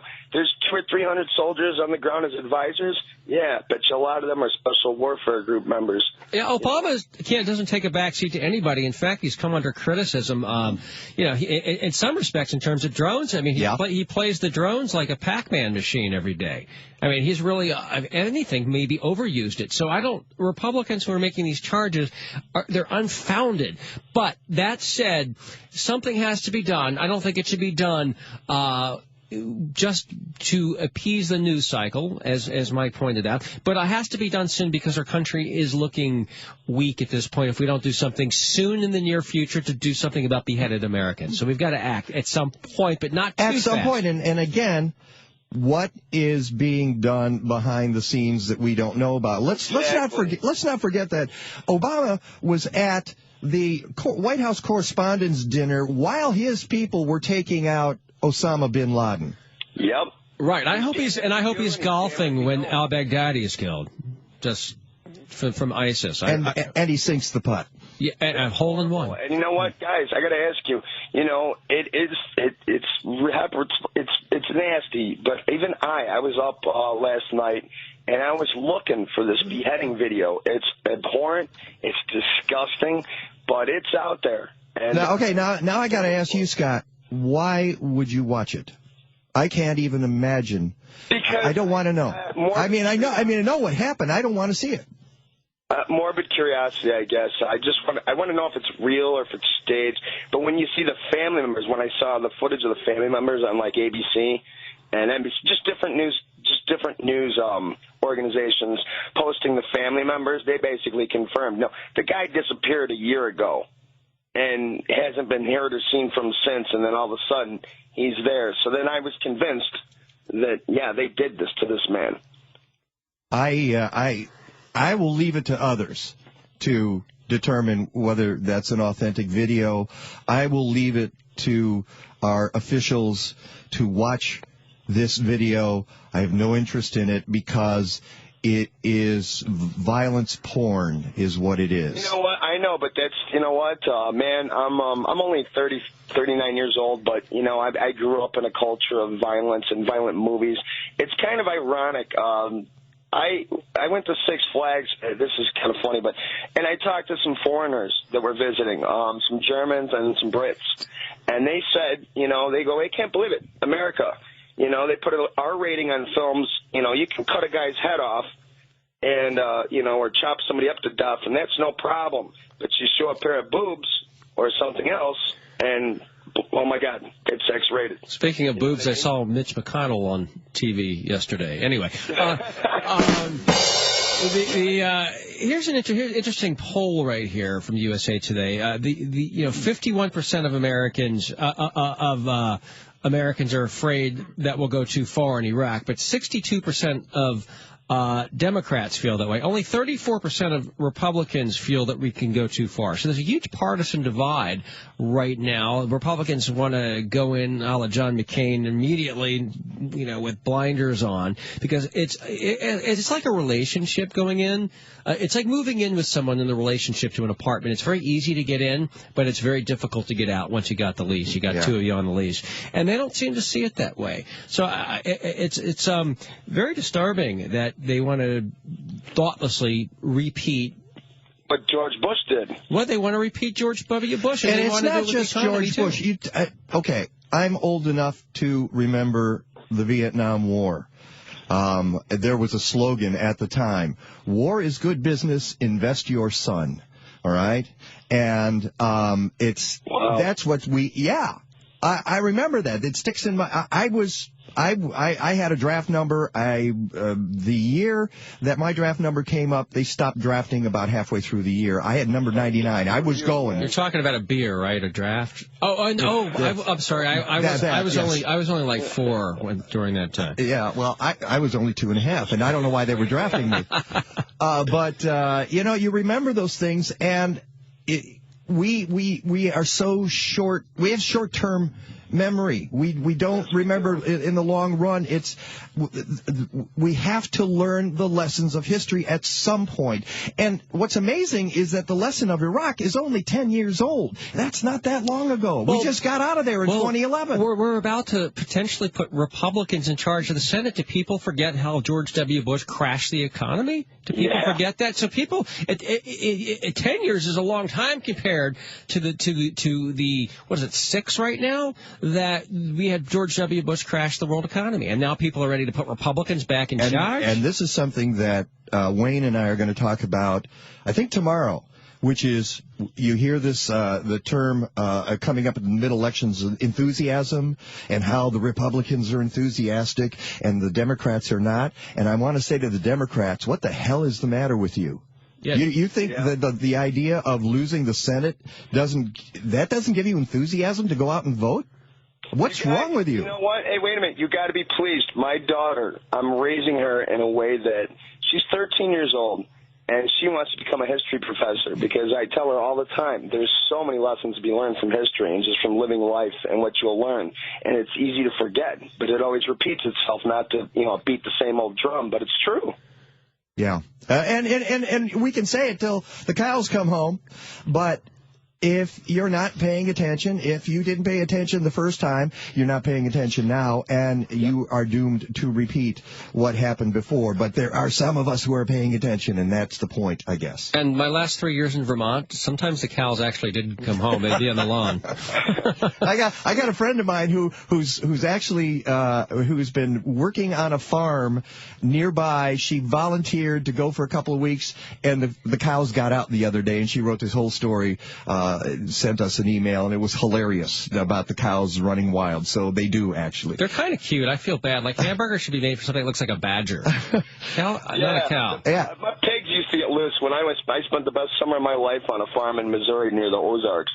And it was just the best summer. They got loose because they would dig underneath. Those animals are smart, man. They're smarter than we are in some ways. Scott, we appreciate you calling back. Okay. Thanks for listening. Have a great week. And thanks, guys. You guys are a great substitute for Steph. We appreciate it. Thank you. And that guy across from me is Wayne Besson. I'm Mike Novak. We're filling in for Stephanie and the Mooks. Don't worry, they're back next week. But the program is live. As Dick Kay says, we're live. We're local. This is WCPT, Chicago's Progressive Talk, AM and FM. Do you know Bill Curtis is the only guy in the world who says the word environment with the N in it? He says, environment. I've interviewed him on my show. He says, environment. It reminds me of Stewie on Family Guy. Okay, that was Wayne who said that. When he said whip cream. Whip. And it drives Brian the dog crazy because he's whip. Well, that's technically how you pronounce it. Whip. The H comes first. It does, but nobody says it except Stewie. Except Stewie. Let's go back to the phones. You want me to get this one or you? You go for it. All right. Lee, you're on with Wayne and Mike. Good morning. Good morning, guys. It's nice of you to take my call. There's just so much that you all are talking about, and it's just so interesting. But as far as President Obama and what he says, sometimes I think we misinterpret what he says, because when he said about the strategy, if we know his history, and we do, he has kept us out of war that I think we could have been in, other wars. I put an S on that. And when he says about the strategy, that does not mean he is not working on a strategy. And actually, if he did have one, I wouldn't want him to exactly put the whole thing out, because, he's telling the other guys what he is going to do. So I don't think he means he's not going to do something. I think that would have been a great thing for him to have said, if he would have looked at the media and said, you want to hear my strategy? Like, I'm going to tell you guys? You guys are the media. You're going to broadcast it to ISIS? Yeah, but he was being serious. And, maybe at some other time he would have been. But I think we should just, like when he said about you can keep your own insurance, I understood that to mean if your insurance was not a piece of crap, yeah, you could keep it. Well, right. I get that, too. And you got to, I'll tell you, Lee, I'm one of those people. Through the Affordable Care Act, I now have good insurance, comprehensive insurance for the first time in my adult life. And I have Obamacare, too, the Affordable Care Act, and it's cut my bill down in half. I pay half of what I was paying before, so I absolutely love the Affordable Care Act. And they should interview people like us who have actually benefited from it. Right, and they were lying, So that's one of the things, too, that this man is fighting. Of course, he's fighting history, because there's always war. We know that. And then he's fighting so much negativity and disunity in our country, and that is not helping. They're talking about President Obama, having an effect on the worldview of America. No. It's the people who are fighting him. You need to be united if you're the United States. And I know if you're different parties, you're not going to always agree, but you should agree about what's good for the country. And he's tried so hard and gotten no cooperation from the Republicans. Right. He has gone above and beyond with an outstretched hand, and every time he outstretches his hand, they knock it away and spit at him. And he has fulfilled his promise to try to unite, and they just keep dividing. Lee, your comments. I have two more things, and then I'll be. You know what? We don't have time for two more things. I'm so sorry. I tell you what. If you want to hold, we'll take you at the top of the next hour. How's that? Is that important? Okay. All right. Well, yeah, because I was going to say something about McCain. Okay, I get it. All right, we will be back with Lee right after this.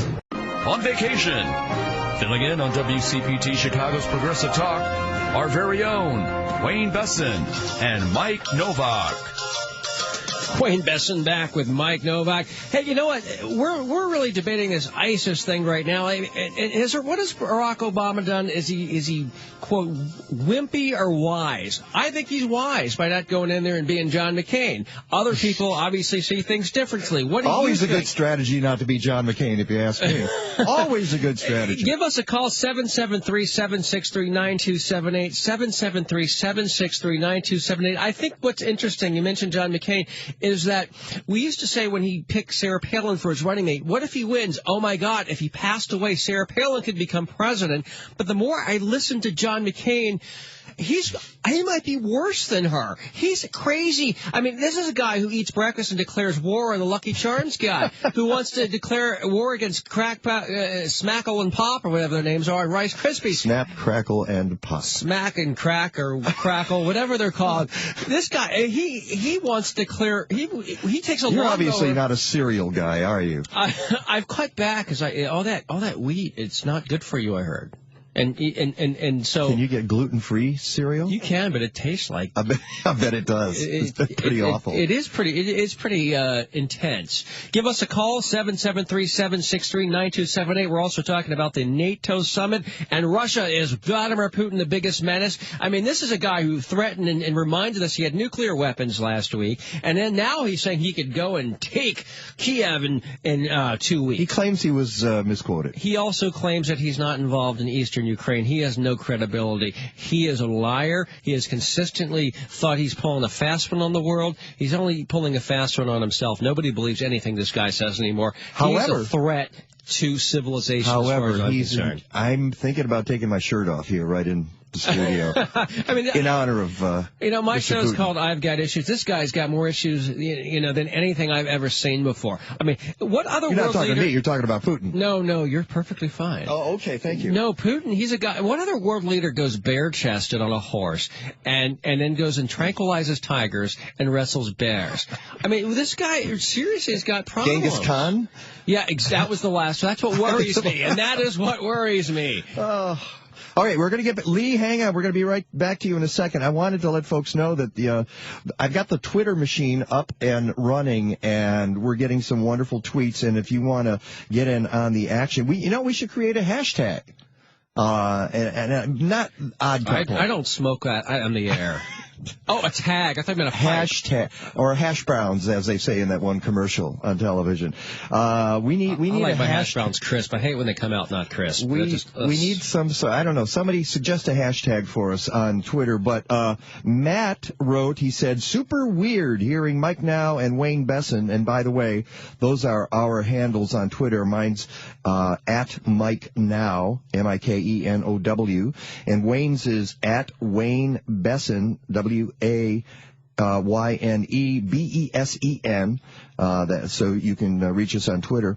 And he said, super weird hearing them on a weekday morning in Stephanie Miller's time slot, but it's been a good show so far. Well, you never know what's going to happen in the last hour. I was going to say that means we're going to get better, or we've got almost 50 minutes to screw this up and have Stephanie. They're going to bring her back from vacation. They're going to turn the plane around.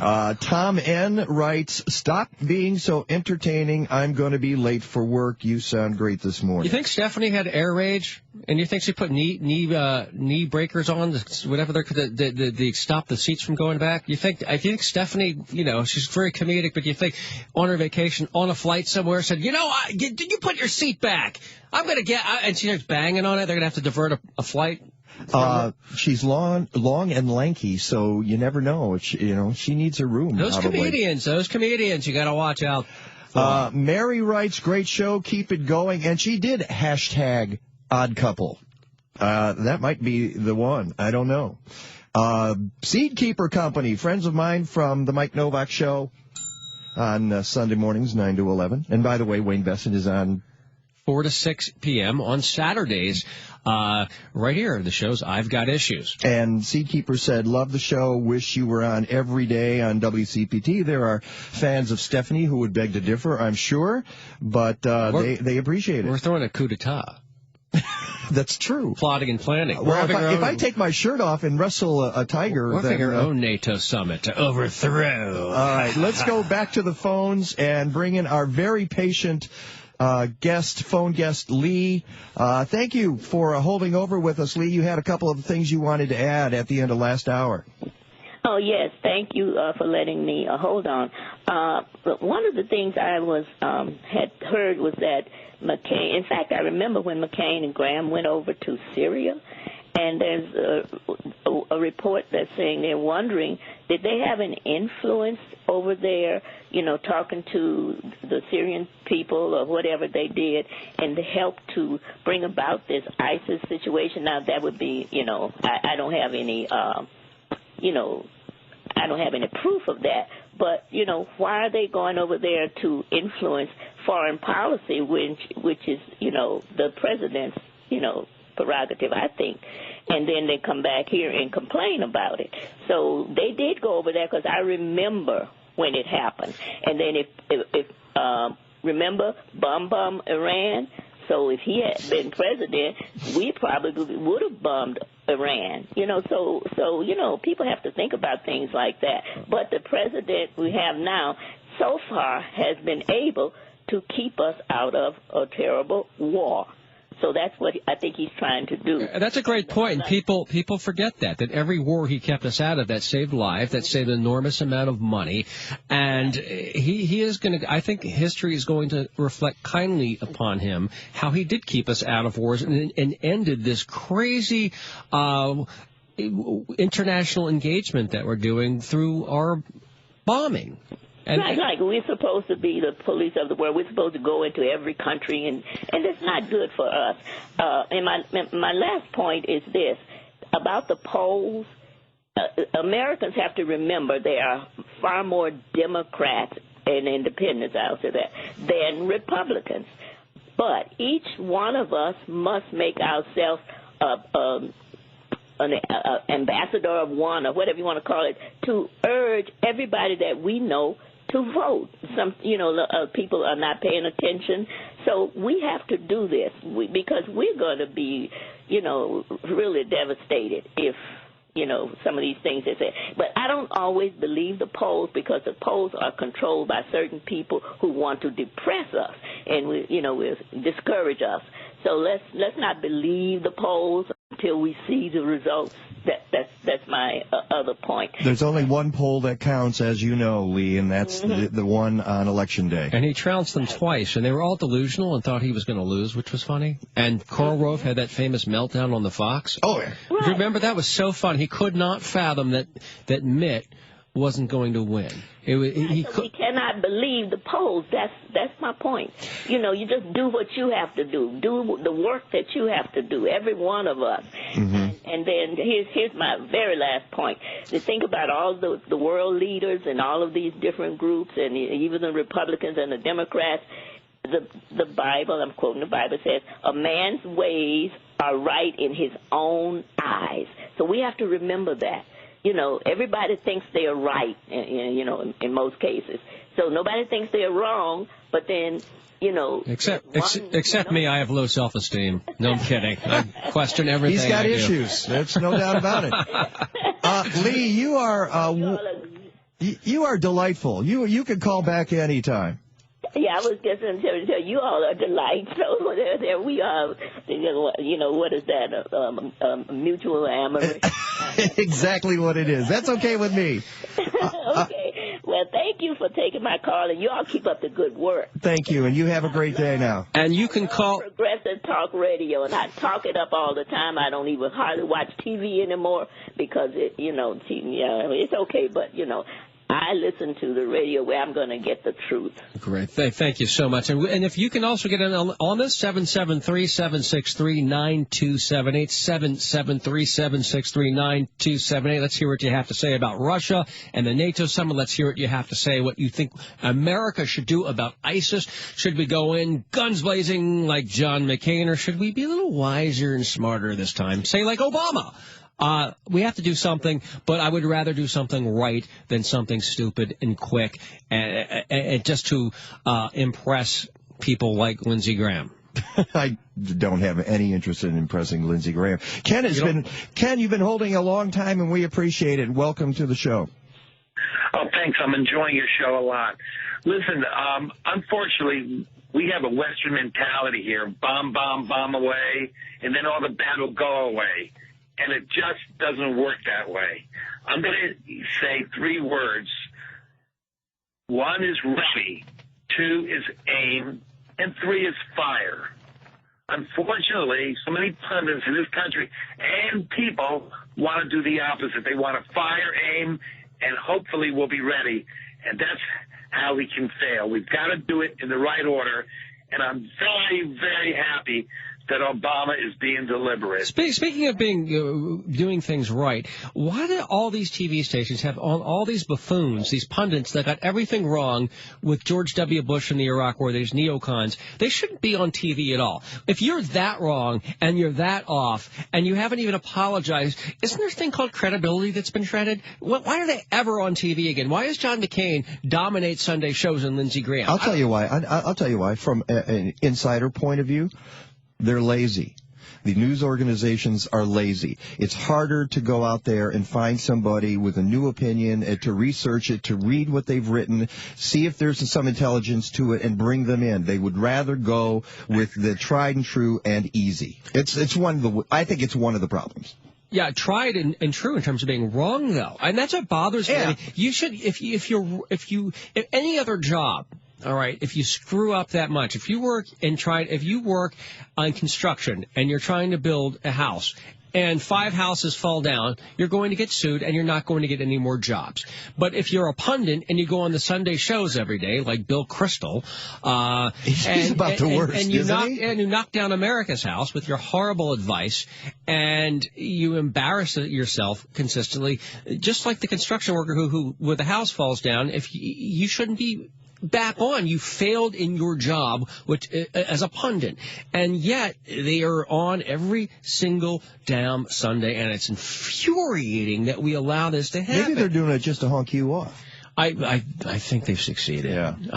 I think that hash you mentioned earlier, I need to calm down. Ken, you bring up a really good point, which is that we do everything except be ready for what we're supposed to do. And I want to make another point because I do listen to a lot of television and listen to all these people that are supposed to be experts, and sometimes I just get so disgusted that I turn it off when I. That's a good thing. Actually, it's good, Ken, to turn off the television every once in a while, or watch The Big Bang Theory. Just get a good laugh in there. Favorite shows, but what upsets me is. Obama has been really a really great president, despite Congress and the Republicans totally trying to derail whatever he wants. But don't you think right now that there's many drones going over Syria, marking targets, getting ready? He's going to definitely go in there, but he's going to do it right. He's going to go to NATO, okay? And you heard it here. He is going to get a really good coalition together, including France and Italy and all the countries. He's going to get Iraq behind him, and he's going to go in when he's ready, and he knows exactly the right thing to do, and he's got to bomb the hell out of ISIS in Syria. But he wants to do it right. Okay, you don't want to do it halfway because this may be the only chance to go in. So I think you're going to see a very serious bombing by the coalition of ISIS. ISIS is not a superpower by any stretch of the imagination, and I love the way Obama's doing it. He's doing it the right way. We can't go do it alone. If we do it alone, we're going to have to put boots on the ground. We need a big coalition, and it's going to happen this week. You heard it here. Okay, we'll flag this tape, all right, and then we'll trot it out whenever we need it, Ken. And if you're wrong, just like Bill Kristol, you'll be back anyway, right? Yeah, no, we're not like that. We don't if you're really wrong, you're gone.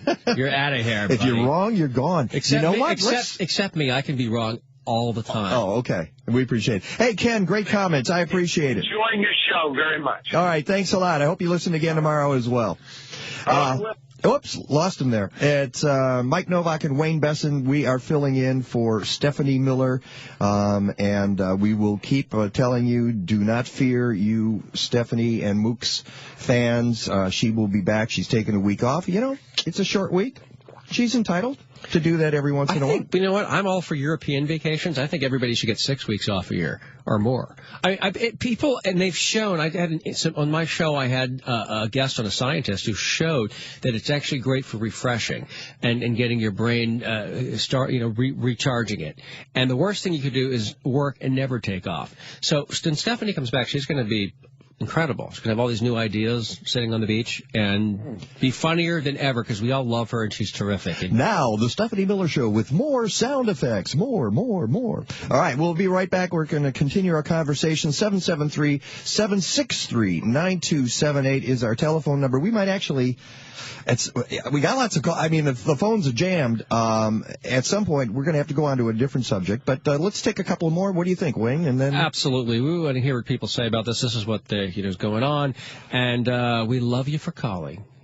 Nah, that's not a commercial. That's us. This is us live. Mike Novak and Wayne Besson.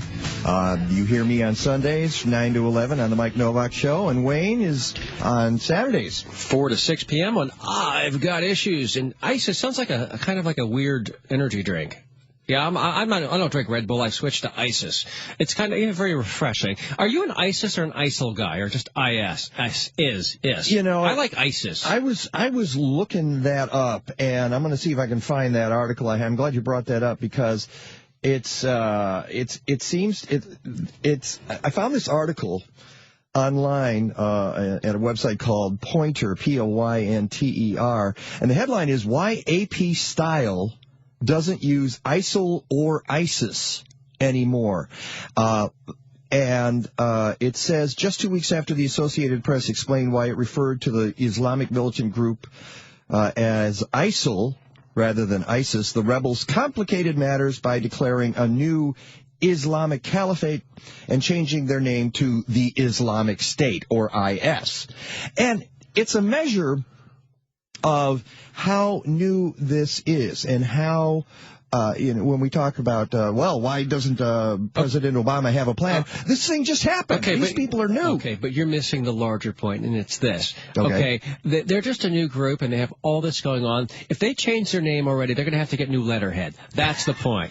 And business cards, your ISIS business cards now have to be IS. Obama's going to find them at the printer at Kinko's, and that's how he's going to find them. Yeah, but it's true, and it makes me wonder why the media, they have decided that it's ISIS, and it's almost like this war between the State Department and the media. The media want to call it the group ISIS, which is, of course, the Egyptian god as well. I think, why would you do that? And the State Department wants to call them ISIL. And then now, as you see, the Associated Press is using just IS as an Islamic State. So I think it's going to, who knows how it's going to end up, but if it's me, I'm listening to the State Department because they're the ones who have a lot more at stake than we do. Let's hope they get iced. That's what I hope. I really think they're just the craziest. I mean, when Al Qaeda looks sane, you got real problems. I mean, these are the craziest, most barbaric. They want to put us back into the dark ages. I mean, it's unbelievable that, and some Americans are actually attracted to this and going over there. They're recruiting, and people find this ideology attractive. I mean, this is the antithesis of progressive, what they teach. Their views on democracy, on women, on gays, on other religions and pluralism. It's disgraceful. And I just can't wait to see them stop. The problem is, I mean, there's other groups in there that are, I don't know if they're as bad, but they're no friend of Thomas Jefferson. Let's just put it that way. But getting back to this whole identity thing, part of the problem is the Associated Press is worried that by calling them the Islamic State, it gives credibility. That is true. It makes it sound like it's already been accomplished, a fait accompli. So I think ISD, as in Islamic State dudes, or ISJ, as in Islamic State jerks, or bums. We could ISB. Well, that's the terrorists. the terrorist. George W. Terrorist. Terrorist. It's tourists. Give us a call, 773-763-9278, 773-763-9278. We got about 1 minute. Do you think we can take a call in 1 minute? If we could talk as fast as that old Federal Express guy. Remember that commercial? Talking about like this. Remember that? I've never been able to do that. I can't even, with the exercises that, the word exercises you're supposed to do. I have to drink like 30 Red Bulls, and I kind of can.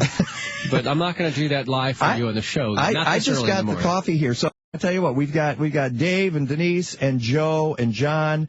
John wants to address your whole thing about Lindsey Graham, and we're and Ringo and Paul. Oh wait, that's later. That little band, yeah.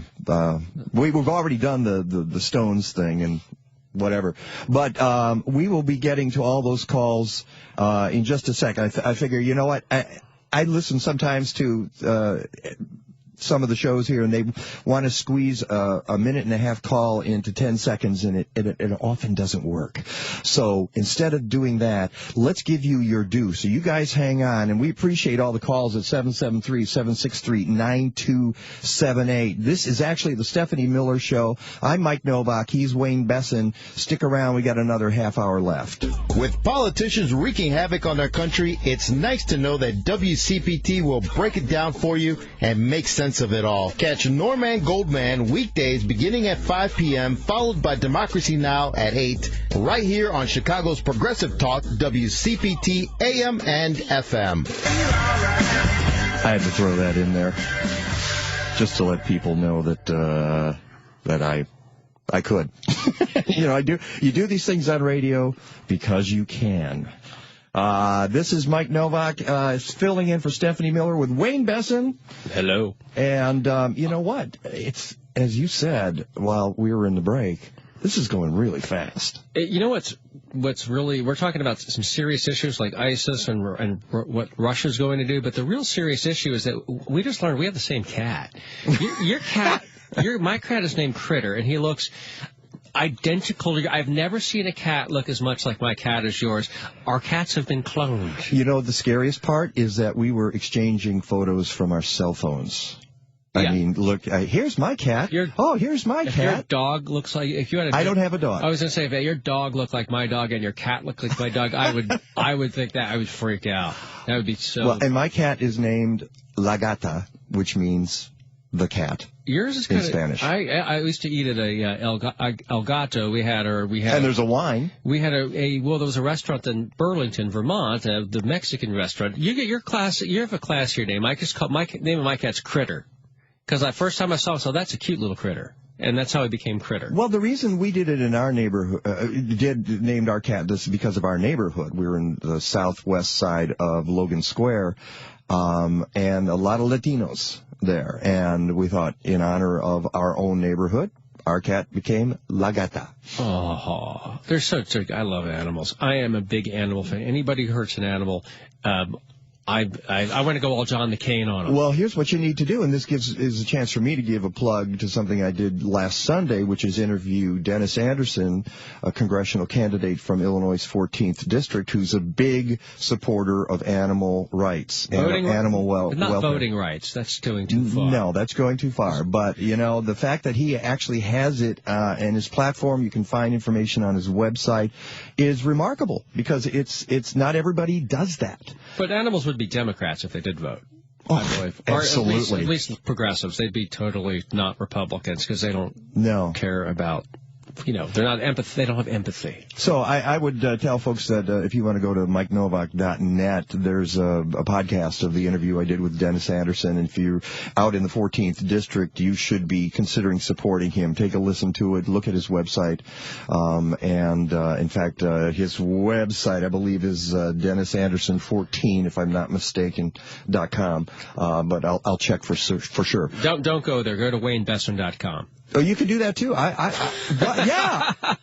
No, absolutely. I want him to do all of the above. I'm kidding. I'm kidding. Give us a call, 773-763-9278, 773-763-9278. We're opening the phone lines.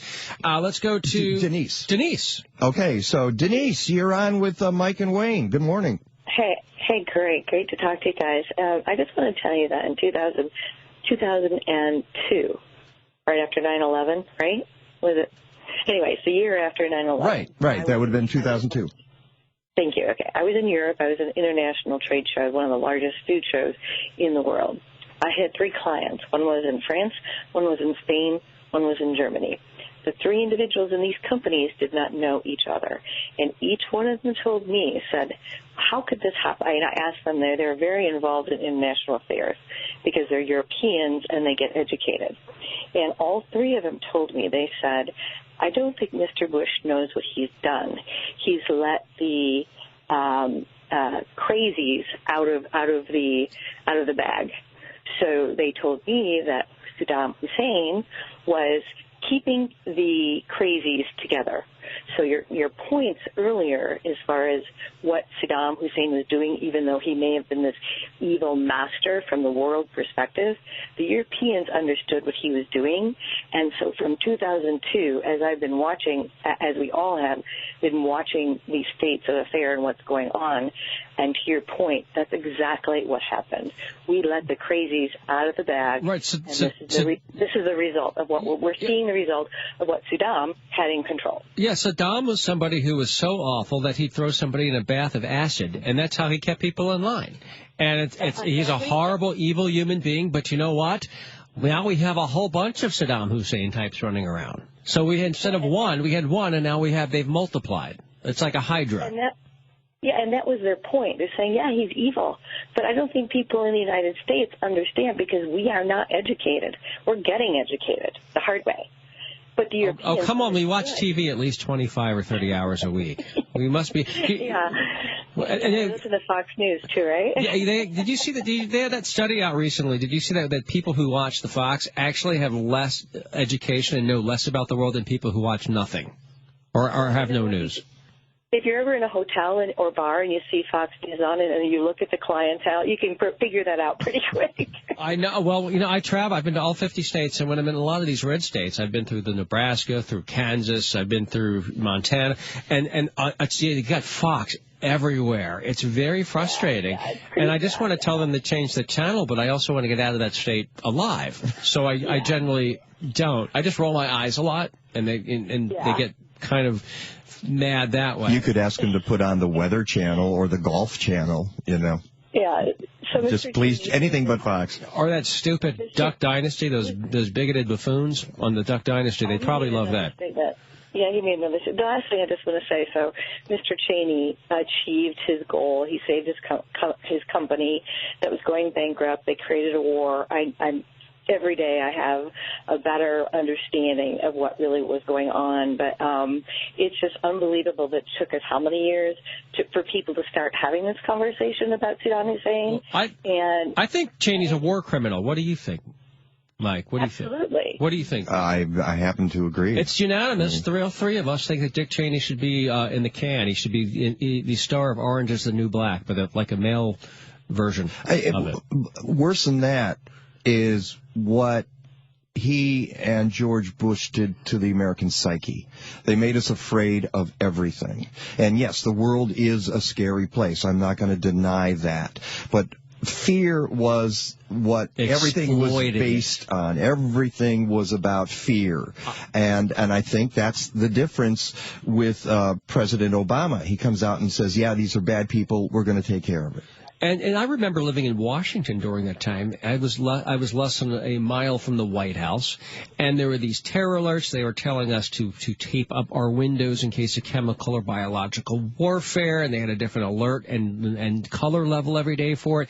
And it became absurd after a while. First of all, like a couple taping our if they're really going to go attack, I don't think taping our windows was going to do that much.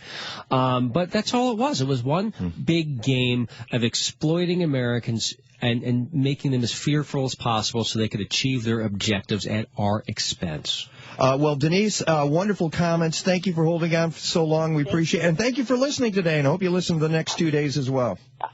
I will. You guys are great. So rock on and keep the truth coming out, and I'm not afraid. I will never be afraid of what any Republican tells me. So Have a great weekend. All right, you too. And actually, we got to get through 2 more days before we get to the weekend. 773-763-9278 is our telephone number. Let's go to Joe. You're on with Wayne and Mike. Good morning. Yes, sir. Good morning. First of all, my first comment is the longer you listen, the more you have to talk about. So I've been on hold for a while, but and that's what happens. You hear that all the time from callers who say, "While I was on hold, all these other things came up in my brain." So I was originally going to talk about the roller derby, and it ended up in ISIS. Exactly. But anyway, a couple of comments. Number one, that Lady Lee was first of all mistaken. McCain and what's his face, Graham from his puppet, South Carolina. Yeah, Lindsay the puppet. They were in Iran, not in Syria or Iraq. All right. Excuse me. Secondly, talking about the pollsters, there was comments made about pollsters. The problem with polls is when we hear about them is they don't go into the details. They don't tell you that there's this much margin of error. They don't give you any idea of what the sample is, etc. And when all that's taken into consideration, I mean, I've had considerable contact with some very serious pollsters, and they're really pretty well right on when you consider all the various, for example, a point spread or a deviation factor of 3 or 4%.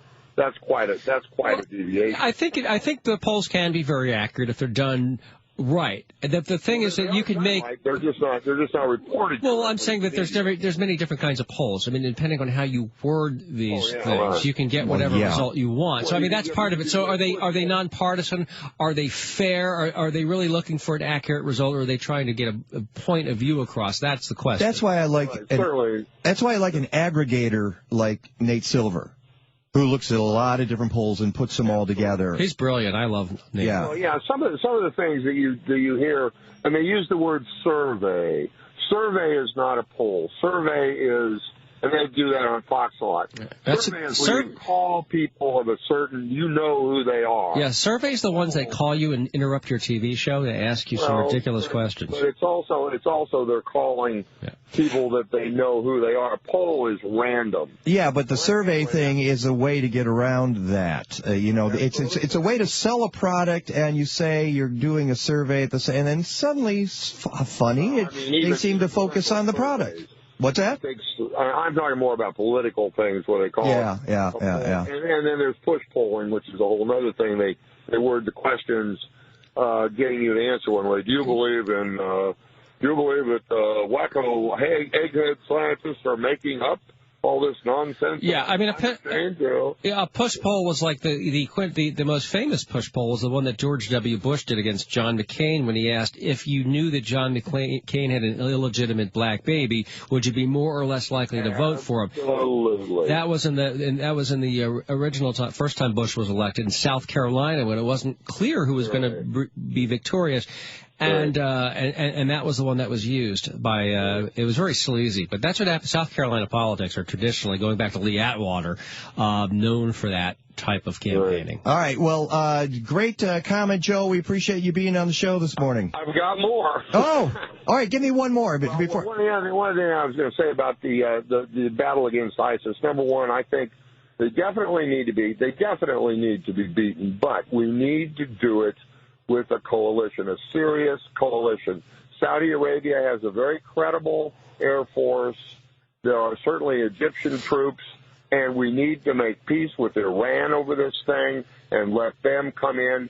The Iranians come in, the Iranian army comes in, they'll fix it. Oh, it'll be over. Heads are going to explode if you say making peace with Iran.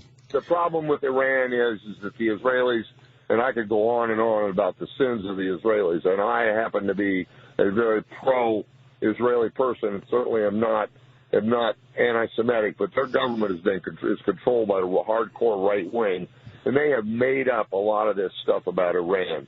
When Iran said this, they claim that Iran said, we'll throw you into the sea. That was not it at all. In translation, the true translation of that was they were predicting that if Israel didn't change their behavior towards the Palestinians, that eventually they would be thrown into the sea. And the right-wing propaganda turned it into a threat. It was not a threat. Well, I mean, their former president was a pretty bad guy. I mean, Ahmadinejad, I hate his name, but he said some pretty outrageous things and denied the Holocaust. I mean, this was a pretty bad guy. But he didn't really have the power. But isn't that is true? But there's been a theme here all morning, and I'm glad we've given a chance for a lot of our listeners to vent, because it sounds like they've been waiting a long time to do this. The theme is there are always bad guys. There's no such thing as a perfect world. We talked about Saddam Hussein. We talked about other people, Assad in Syria, and there's no black and white here. These are really, really difficult decisions. And so, again, as I mentioned earlier, I'm happy that President Obama is taking his time, and I bet stuff is happening right now. But he's still, as I said earlier, the clock is ticking, as you're saying. The clock is ticking for public relations reasons. Americans Obama's going to have big trouble if we're going to have a beheading per week. Right. That's gonna catch up politically. I mean, let's be honest. One more comment about this coalition, I'll get off. The Europeans need to step up. They need to quit wimping out. We need Germany to again become a real power and use her power. She's not going to use it like she did in World War II. We need Germany to contribute troops and air power. We need France to contribute troops and air power to these problem areas, and then the United States no longer needs to carry all the burden. We've carried the burden for the world's defense since World War II. We built these other countries up, let their economies develop without worrying about paying for defense. Now it's time for other people to step up. I partially agree, but I still worry about, for example, Germany and Japan getting too militarily involved. I mean, these are, first of all, they're very good at it, both these countries. And in terms of, we don't know who their government's going to be down the line. But they do need to do more now. I would agree with you on that. We cannot do this alone. We need them both with their military support and financing of this. I don't think you ever have to worry about them going back in the foreseeable future, going back to being what they were in World War II. They learned their lesson on that, and they're now economic powers. They've essentially gotten what they wanted through economics rather than through conquest. Yeah, I see these far-right parties, though, in Europe right now. I get a little bit nervous. In the last election, a lot of far-right anti-immigrant, some real whack jobs, and, Le Pen in France. We have more far-right parties, more far-right parties in this country than they do. Yeah, but they've never. But they don't. You're right about that. We have our share of far-right people, in terms of they don't. Yeah, we do. Ted Cruz is a very, that's a perfect example, a Ted Cruz type. All right. Well, Joe, great comments. Thank you. You have a good day, and thank you for listening. All right. Thank you. Bye-bye. 773-763-9278. We're coming into the home stretch. I wanted to let you know, speaking of Europe, I got a listener, Liberalosaurus is the Twitter handle. He's in Berlin and listens regularly, and he's listening this morning.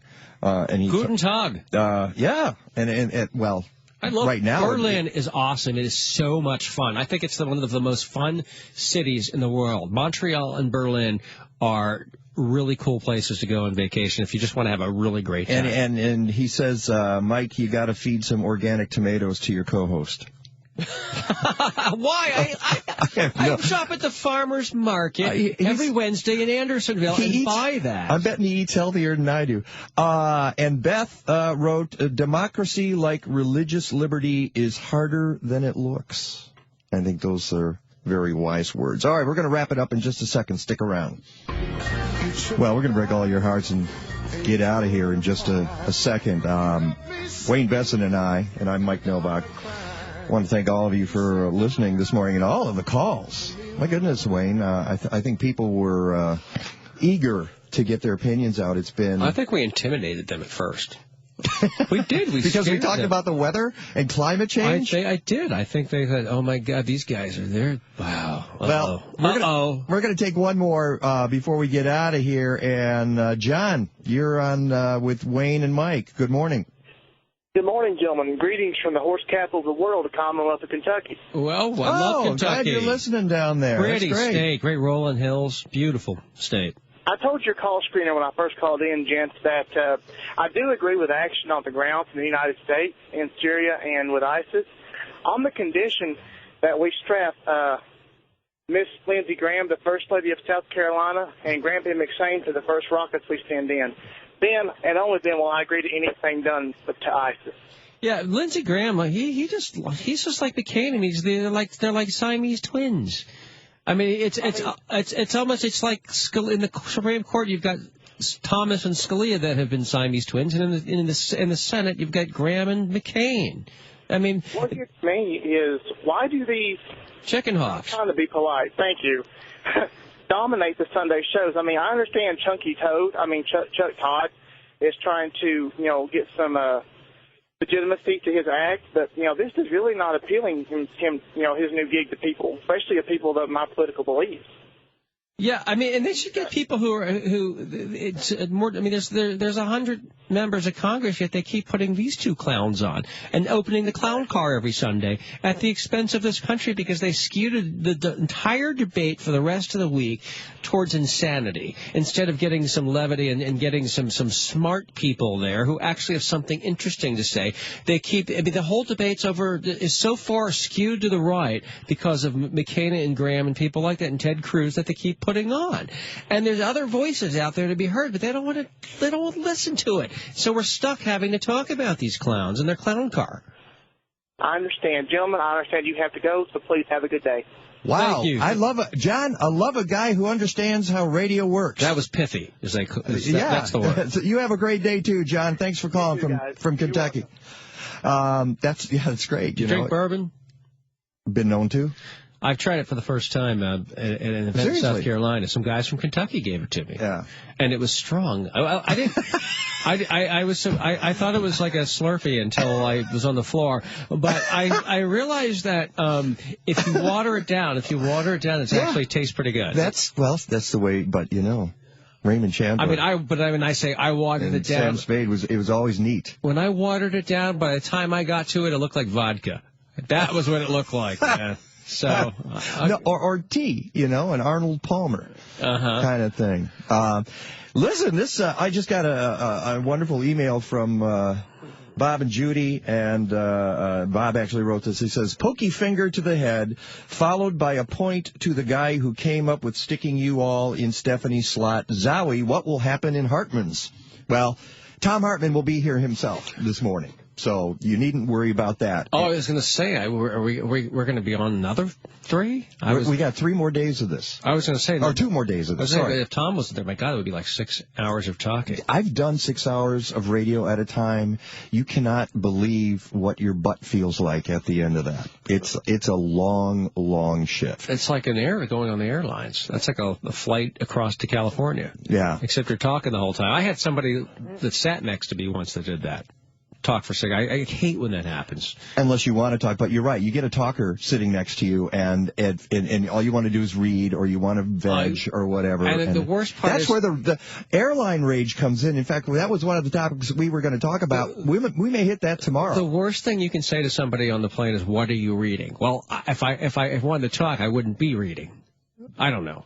Maybe I'm just antisocial. Well, on the plane I am. I mean, that's where I get my reading done. If it weren't for that, I'd be an ignoramus. I'd be listening to Fox. I get all my reading done on planes. He's Wayne Besson. I'm Mike Novak. Lots more tomorrow. It's not just going to be all ISIS and ISIL. So tune in. We'll be back for Stephanie Miller. Unless they behead somebody.